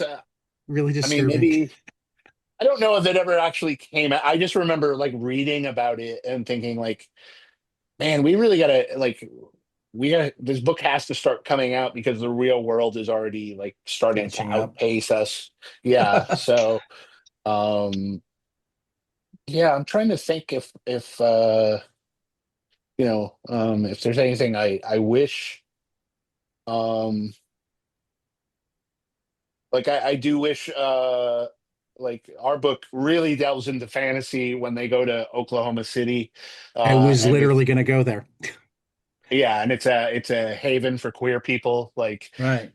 that was more like me putting a wish out into the world, but also was sort of based on a real idea of like more of a political movement. But like, I can't remember. Uh, oh, it was libertarian. I read this book about these libertarians who all like move to a town and kind of take it over and become like the voting bloc. And then, of course, everything starts going horribly wrong, including like bear attacks. Right. Can't remember the name of it, but so yeah, that's like as close to like, I'm trying to think if there's anything else that like I'm really hopeful would come to fruition, but um well, there is an app at the end that once Vita has quit being working for defense, that's like, it's called Karma, and it's Mhm. basically like people in need, sort of looking for someone to come help them. Um, like, yeah, sort of like a Fiverr except for justice. Um, but Mhm. of course, any of that, if it actually came to exist, would be horribly warped and mutated from my utopian vision of it. So I'm totally okay with everything we wrote staying in the book, but yeah, some stuff has escaped into the real world.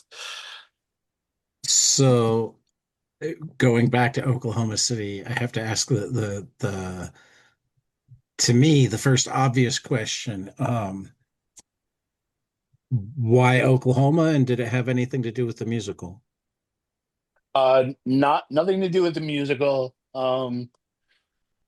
I just like I never lived in Oklahoma. I lived in Kansas City, Missouri, so I lived near Oklahoma and always knew it as a place where um that was not very friendly to queer people. Um so it just seemed like yeah, the least expected.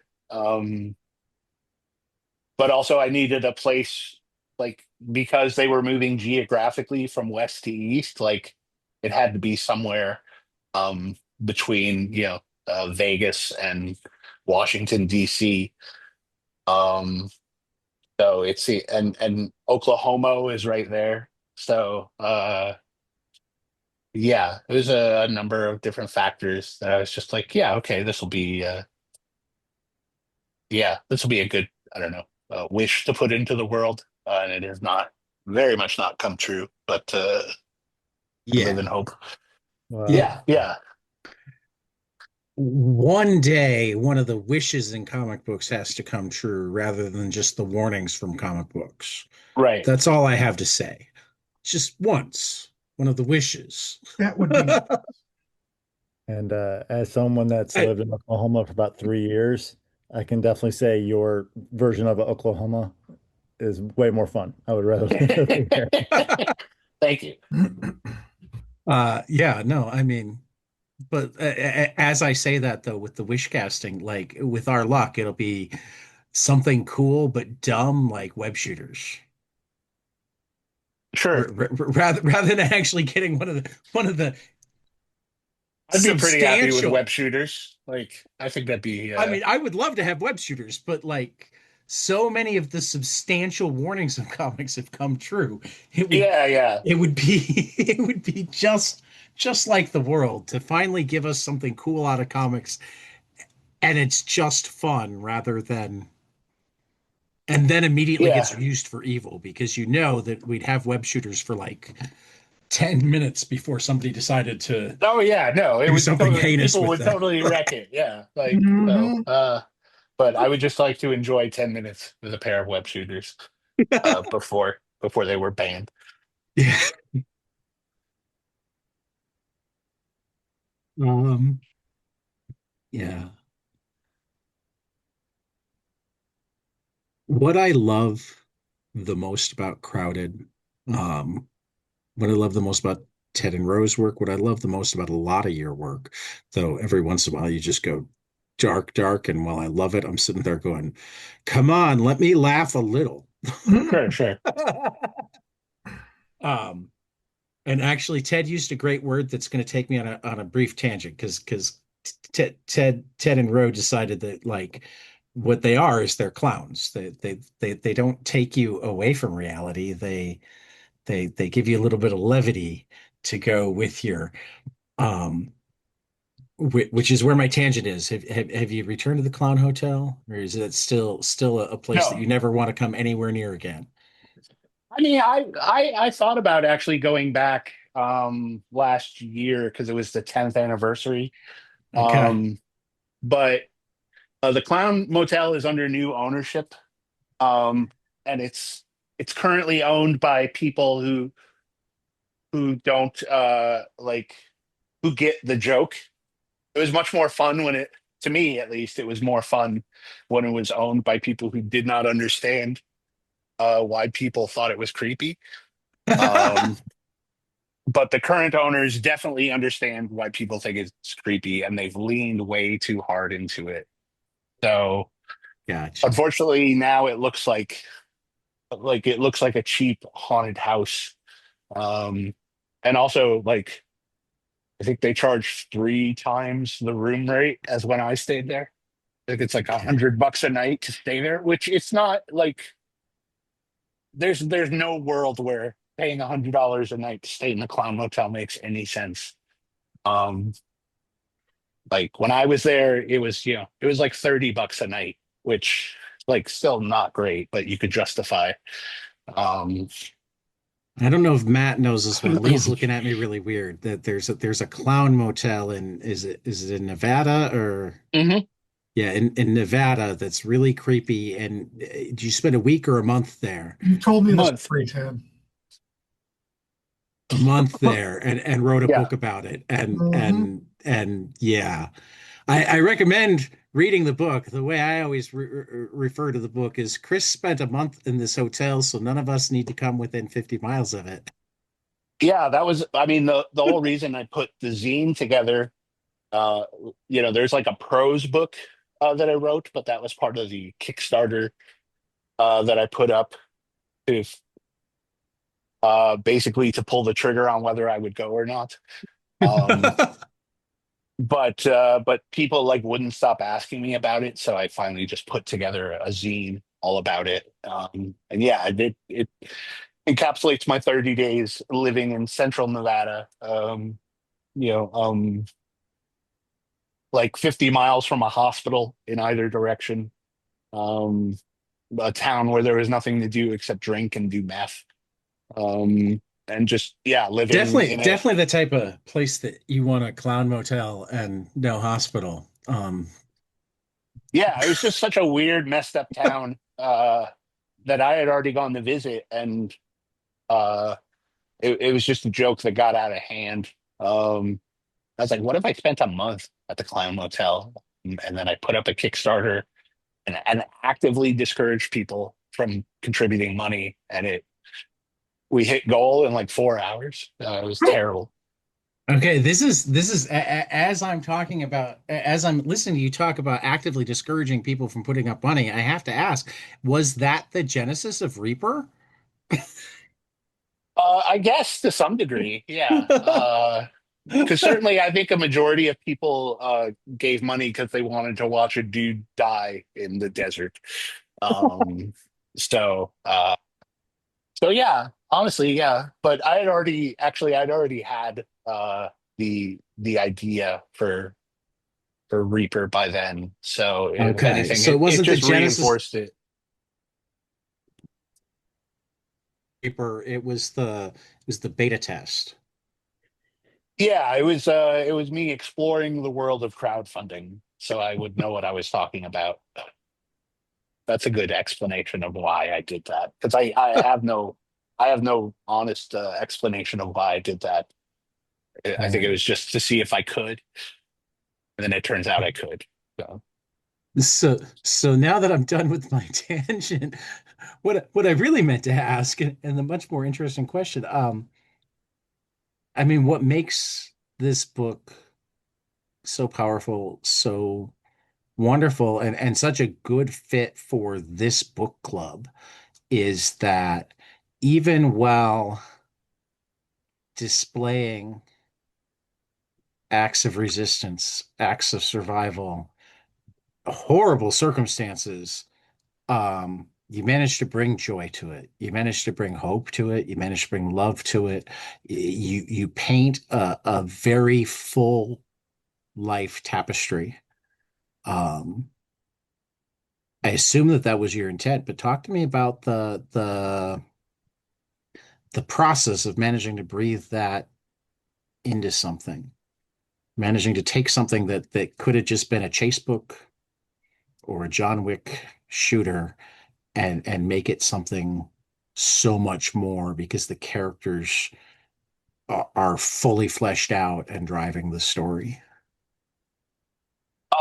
yeah, it was I think when I initially conceived of it, it was a much more like serious, grim, dark story. But I knew personally, like I knew it was a book I wanted to go longer than say like 5 or 6 issues. And I did not want to. One, I didn't want to live in that mind space for what turned out to be like the 6 years that we worked on it. Um, but also like, or maybe it was 4 years. regardless, I didn't want to like, but also I'm just, I don't know. I can't help but crack jokes. So, and I think having, I mean, I think a big part of it was Ro and Ted coming on board sort of gave me permission to make it a bit more fun. Um, so that even though we're dealing with like dark and ugly stuff at its surface, there's no like we approach it comedically, sort of wilder than life. Um, yeah, I mean, I don't know. Yeah, it was just like, when you initially think of an idea, you don't really know what it's going to be. And for the longest time, all I had was the concept. Um, I didn't have Charlie and Vita at all. I'd say for like 2 years or so after I came up with it, I just had the idea, and I remember pitching it to an editor that I was pretty friendly with, and he sent it back with notes of like, I think the concept is cool, but why should I care? Which was a very big moment for me creatively, because I was like, oh, that's the key to everything is like if I don't have characters sort of front and center, then all I have is just like a cool idea, and like anybody can come up with a cool idea, um, but unless there's some flesh and blood in front of it and behind it, then why should anybody care? So I think, yeah, like crystallizing it into Charlie and Vita, like these two characters who were both fucked up in their own ways and uh, still managing to like struggle to get by. Like just made it a little more human. And uh, yeah, I mean, there's screw ups. So there's I don't know. There's always something funny about people trying really hard and goofing it. Yeah. Not all the time, but if you can't laugh at your own goof ups, uh, what can you laugh at? So yeah, it was just like after a while, I don't know what I would have done if somebody wanted me to do that book seriously. Like it would have been no fun to write, less fun to read, and we certainly wouldn't be here talking about it now. Yeah. Well, I mean, that hits on why I get frustrated that like the Academy pays so little attention to comedies. Life very rarely is all serious or all funny. Right. Um, like we're having this conversation because the world is really rough right now. So like Lee and I and the Rice of Psychocomicology and a long list of people who don't always manage to show up, but want to know what books we're reading and have the option to, like, decided a year plus ago that we need a monthly outlet. I decided that on top of the God knows how many other podcasts I record in a given month.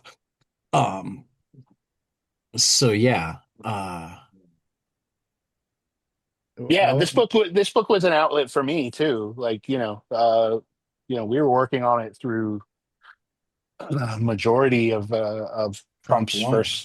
Yeah. first term in office, and like, yeah, it's very hard to like. It's good to have something you can sort of pour all your sort of anxiety and worst case scenarios into, and like turn it into a little bit of a joke. Makes it easier to kind of deal with um, a lot of fear and uncertainty. Well, one of the things I definitely enjoyed, and you talked about the sort of humor aspect of it, was uh, I know Rowan and Ted did, like I loved the how expression full, how much expression that Charlie had. Um, but then also the running joke that I loved in the writing, and it was so funny to me, especially as an older sibling. I sometimes do this with my younger siblings, is like talking as if Charlie wasn't there.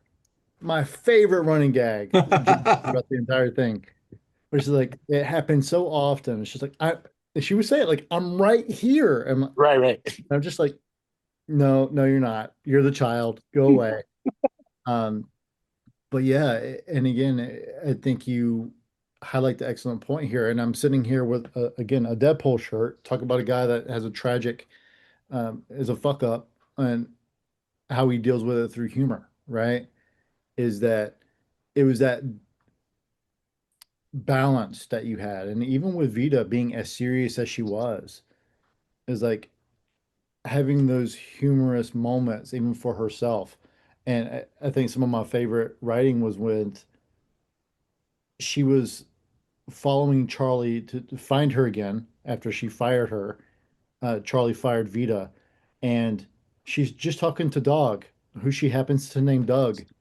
And it's just like, yeah, it's like I'm going through this. I'm still working through it, and in my head I'm like, yeah, you're talking to a dog.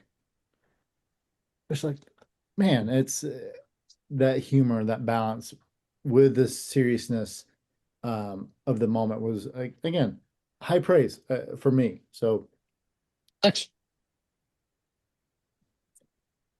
I gotta say, the dog was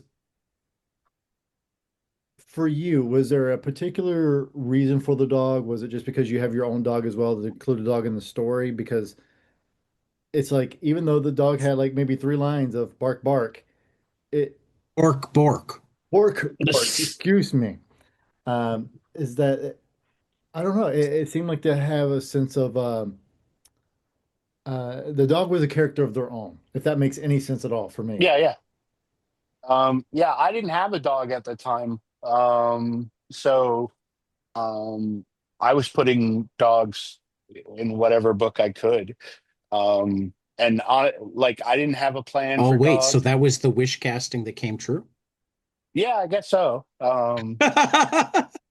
Like yeah, I didn't even like I had no plans for there to be a dog in this book. It was literally when I was writing, the Charlie's initial recap of her first, when she's sitting with Vita in the restaurant and explaining what happened to her over the last 24 hours. Like when I had her being confronted by that old woman, I put a dog in there, and then I had Charlie steal her dog.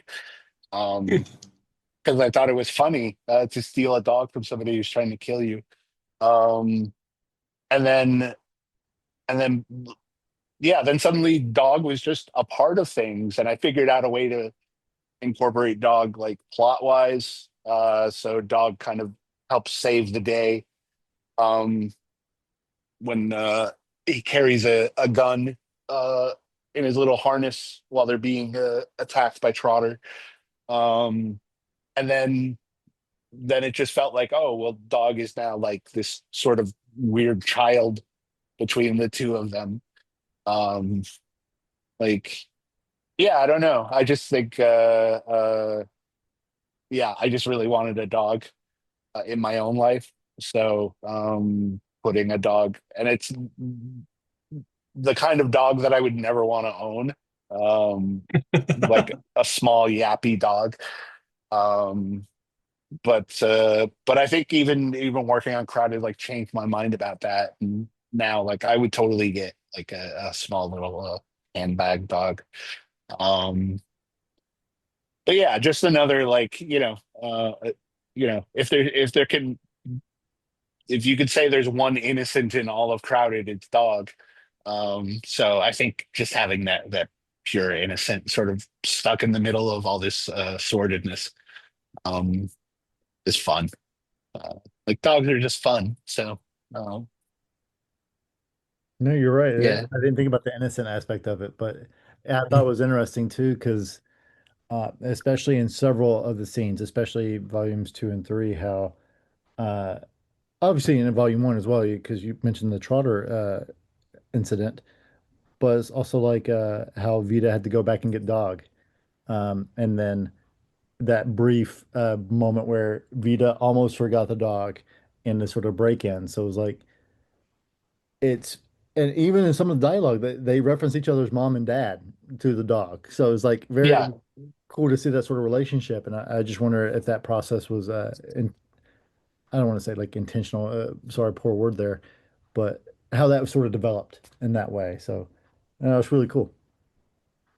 Yeah, just another one of those things I didn't plan for, and I just went with it when it showed up. And yeah, I mean that's sort of my favorite thing about writing is leaving myself a lot of these blank spaces and seeing what happens. And usually, whatever worms its way into that blank space winds up being like one of my favorite things about it. So I got lucky with Crowded. Yeah.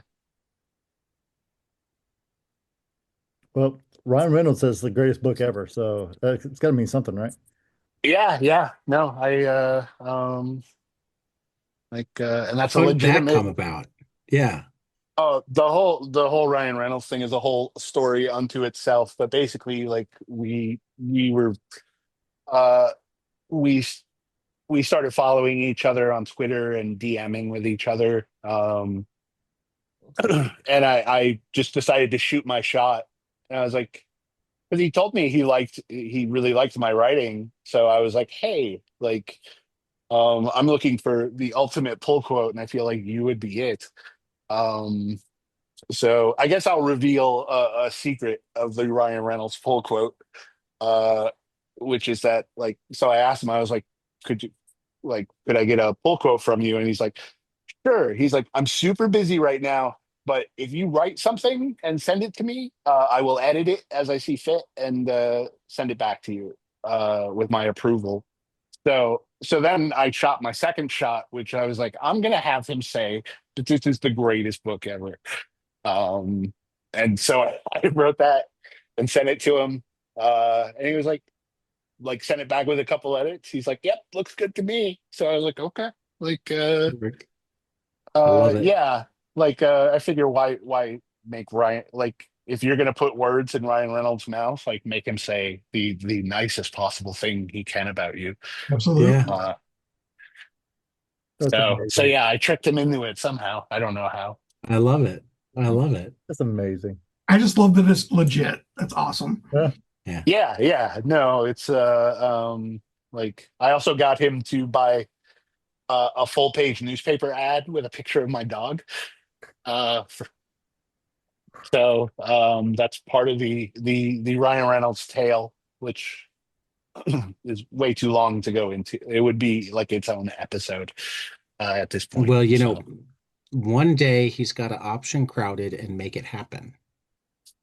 I mean, yeah, he'd have to no, be the like bad guy because there's really no other role for him in the movie. yeah, no, I mean we all said amongst ourselves on the team that like he would make a very good Trotter.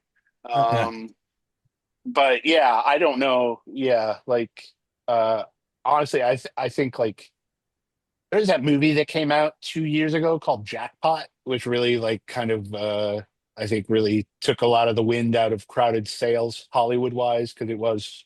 I mean, I haven't seen it, but what I remember getting a lot of social media posts directed at me uh, asking if we had gotten paid for the movie Oh, Jackpot. So, um, but Hollywood let me also has a look. short Let me look memory. it up. Oh my God, Ryan Reynolds wrote it. No, I'm kidding. That would be the ultimate. Gotcha. That's Um, hilarious. Too funny. but yeah, I think John Cena's in it. Uh, can't It'd be remember. funnier if it was like some ex of his that we didn't even know he dated. It So did yeah, I only mean, it is only 5.8 stars on oh IMDb, but yeah, it does have no, I John mean, Cena and Aquafina in it. right, right. And yeah, again, like I couldn't tell you. Like I remember watching the trailer, and being like, "Wow, I don't know why people are bringing this up to me. Like this doesn't seem very similar." But Yeah, I would no, have, it's not really. It yeah, feels but more Shirley Jackson than yeah, it's close enough for perception, I guess. yeah, So but never say never. Like, something could happen with it. But right. we got to make the book that we wanted, with no interference. Um, so I'm yeah, like if all we have is the book, then it well exceeds my expectations of what we're gonna do. That's a good place to be, both in terms of what you got to do and how you feel about it. Um, Matt, you've been nodding your head a lot. Is it just because we're asking all the good questions, No, or do you have any? everything you're saying, I'm agreeing with. I'm like, yes, yes, yes. Um, my last and it's a relatively minor question, but like again, what I love so much about this book has to do a lot with the depth of the world. Mhm. How everything has some level of significance. So, what was your favorite of the supporting and or bit part characters? Hmm. Um, but like obviously I really like Cersei. See, Um, I don't count her as supporting her bit part. I count the three as, well, the four if we include Dog. she became much more of a major, but again, that was another character that like I didn't know where we were going with her. Right. Um, and like I didn't have anything about her past figured out. I mean, I think one of my favorite parts of the whole run is Cersei's flashback to her past, which is all told through like Instagram and YouTube screenshots. Yeah. It's like in the frames. Like, and I feel like that could have been a book unto itself. Like I was sort of mildly obsessed at that point with the idea of like family YouTubers, like people exploiting their children to make shitloads of money, regardless Uh, of like how much it, of their privacy they were violating to get to keep, get clicks. keep your eyes peeled. This summer, my friend Jenny Wood has a graphic novel coming out from Mad Cave, well, from Maverick. So you might even be able to arrange to get yourself in advance on it. Called "I Didn't Ask for This," which is all about the kids that were the kids in the influencer families, Right, nice. and as they hit like the teenage years and are really really tired of. Yeah, no, I feel like that's gonna like all those kids are going to come back in some way or another, probably not in good ways. Um, Yeah, this one stayed to realism and hopefulness. It didn't go off and turn them into horrible people. It right, had them as like, it's a wholesome book, but it's also very funny and poignant, if that makes nice. sense. Yeah, yeah, I will So definitely yeah, check that out. yeah, I'm trying to think. Like I really liked um Vita's friend from the Secret Service, yeah. um, whose name I can't remember now. Sharon, Uh, hmm? Sharon. Oh yeah, yeah. Um, like again, a character I didn't think was, but like I liked them so much that I brought them back for the ending, and figured out a way to make it make sense. So I was really happy about that. Um, the kids, like I really liked, I loved writing the kids, Yeah. like just exploiting the shit out of all these systems, Hmm. and like coming up with the idea that like they were like the way they profited off of Reaper becoming a thing was just like faking that people had campaigns open on them so they could extort them for money, and like but they all are like none of them are old enough to drive, and like have to be like picked up by their moms, um, work out of the back of a comic book store, like um yeah, like I like them all. I'm trying to think of if there's anyone I don't, but yeah, no, like I guess maybe the execs in the the last issue, are not cool.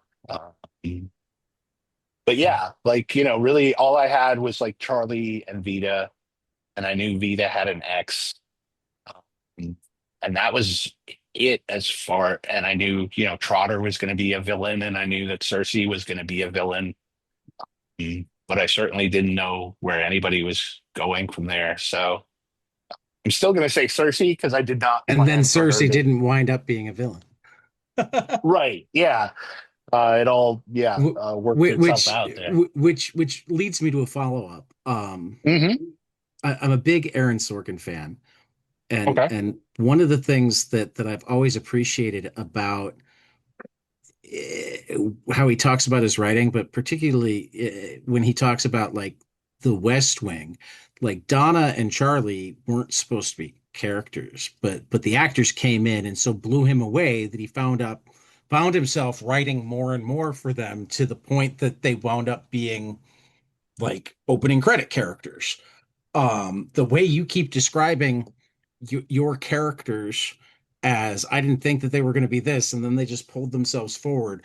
Um, how much of Ted and Ro's art and the way it came back to you, and like seeing the realized character, seeing the way Ro made them act, and Ted um, wound up influencing, or did you not think about it that carefully in No, I terms mean, of what, I'd right? say, probably 75% is probably a low number. Like, like when you're writing scripts, like all these things are like you see stuff in your head, of course, but like you don't, you're just writing, you're putting words in people's mouths, and also like with the majority of, I'd say the most of the cast in Crowded, like, and in most of my books, I don't give the artist like, here's what they should look like. What I tend to do is I will send artists like, here's who this person is. You figure out, because you're the one who's going to have to draw them, Right. 20 up to 1,000 times. So you should figure out what works instead of me dictating, like, oh yeah, they have a small scar on the corner of their eye, and like, so you'll have to No, make no, sure that's that there. that one's too big. You need to make it smaller. Erase something. So yeah, like Don't be that guy, writers out there. when I would get Roe and Ted's pages, like suddenly all these fictional people became a little more real to me, and I became attached to them, and selfishly, I wanted more of them, so I just tried to figure out how how could I get them back. So I was fortunate that, like, again, I didn't really know how the book was going to end. Um, I mean, I knew it was going to be them sort of confronting the company that started all this, but I didn't know, what the end result of that was going to be. I didn't, yeah, it all just kind of like, I think what works really good for me is sometimes when writing feels like it's happening at you, like you were just not to get too frou-frou about it, but like, like you're transcribing stuff that is just sort of popping into your head, and they're calling the shots, and you're like, you're taking dictation. um so yeah, like Ro and Ted were, the most important part of the process, because once I saw them, then suddenly I could develop an affection for them, and then scheme ways to bring them back into the narrative.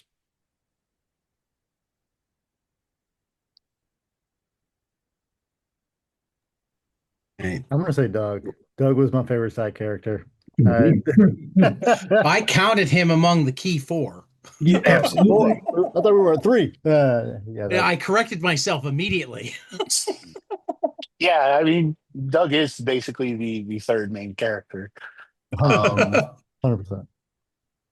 but again, like, did not plan on that. And then suddenly, once I saw Ro and Ted like, well, that I think the moment I wrote Charlie stealing the dog, I was like, okay, well, I guess we have a dog in this book now, and I have to figure out what to do with them.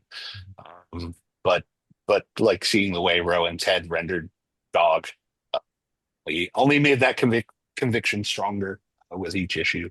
So yeah, without them, like yeah, the book would just be a comic book script, which I cannot think of a worse thing for people to read unless you're I an mean, artist trying sometimes to it's draw it. yeah, sometimes it's fun to see how the sausage is made. I'm one of those weird people that like I want to know how it was made, but you're right. Sure, The if the there's script is way sausage, more fun like when you can compare it to the final product. yeah, exactly. If you're just eating rat lips and assholes, then it's not as good. But like if you've had a hot dog, then it's a little more interesting, I guess. That's a terrible Aren't they the analogy. same thing? Well, yeah, but like if somebody was just like, "Here you go, here's a pile of rat lips and assholes," you'd be like, "No, thank you." But I if want somebody my was like, nitrates, motherfucker. but if someone was like, "Here's where do they get hot dogs from?" You'd be a little more interested because Mhm. I've had hot dogs. I like hot dogs. Yep. Don't we Uh, all? No, I'm allergic to hot dogs. Really? I get sick. Oh, Yeah, I'm sorry. hot dogs and you're, fish. well, I feel bad about the fish. Hot dogs, you're not really like. No, I don't I feel bad I about the enjoy hot hot dogs. I dogs, but do also feel I about realize, bad about the fish. yeah, like hot dogs and donuts, I think are like two things that taste great, but also I know while I'm eating them, it's like I might as well just be like eating poison. Like, Mhm. this is just like the worst thing you could put in your mouth. Well, I mean, I think they both beat Twinkies. Don't you dare talk bad about Twinkies. No, seriously, one of the coolest things I ever read when I was a kid, there was like a kids financial magazine called Zillions, and there was an article that they broke down a comparison of they used the framing of a goat will eat anything. And you've got cartoons of like goats eating tin cans or whatnot. So they did a um a detailed nutritional analysis of a tin can versus a Twinkie. Oh no. And the Twinkie won on edibility and taste, and the tin can won on literally everything else. All right. They're like, if you can figure out how to eat a tin can without ripping up your guts, it is way more healthy than a Twinkie. All right. Well, yes, I can't defend a Well, But really, it Twinkie now. doesn't how taste as often good. are you eating Twinkies these days? So, I don't even know if they make them anymore. I pretty know that sure they Hostess still had some do. problems. They still make them. They did manage to get somebody to buy them because I know that they were a private equity. Hostess Right, was a right. private equity death I think that Twinkies survived the death of Hostess. Like, right. Um, Chris, thank you so much for joining us. yeah, of course. Thanks for asking. It's such a great book. I loved having the excuse to read it again. Um, the only downside of this podcast, particularly, is I've gotten to the point that I record way too much. Is that is that I don't have as much time to go revisit things as I sometimes wish I did, Sure. unless I assign them for a book club. So it was such a pleasure to reread it. It's such a pleasure to talk to you again. I hope is able to announce upcoming secret works that we'll talk some more. And Yeah, yeah. I'd love yeah, to. Matt, you're here. Matt, you're here, and you came up with the exit line, so you get to say it.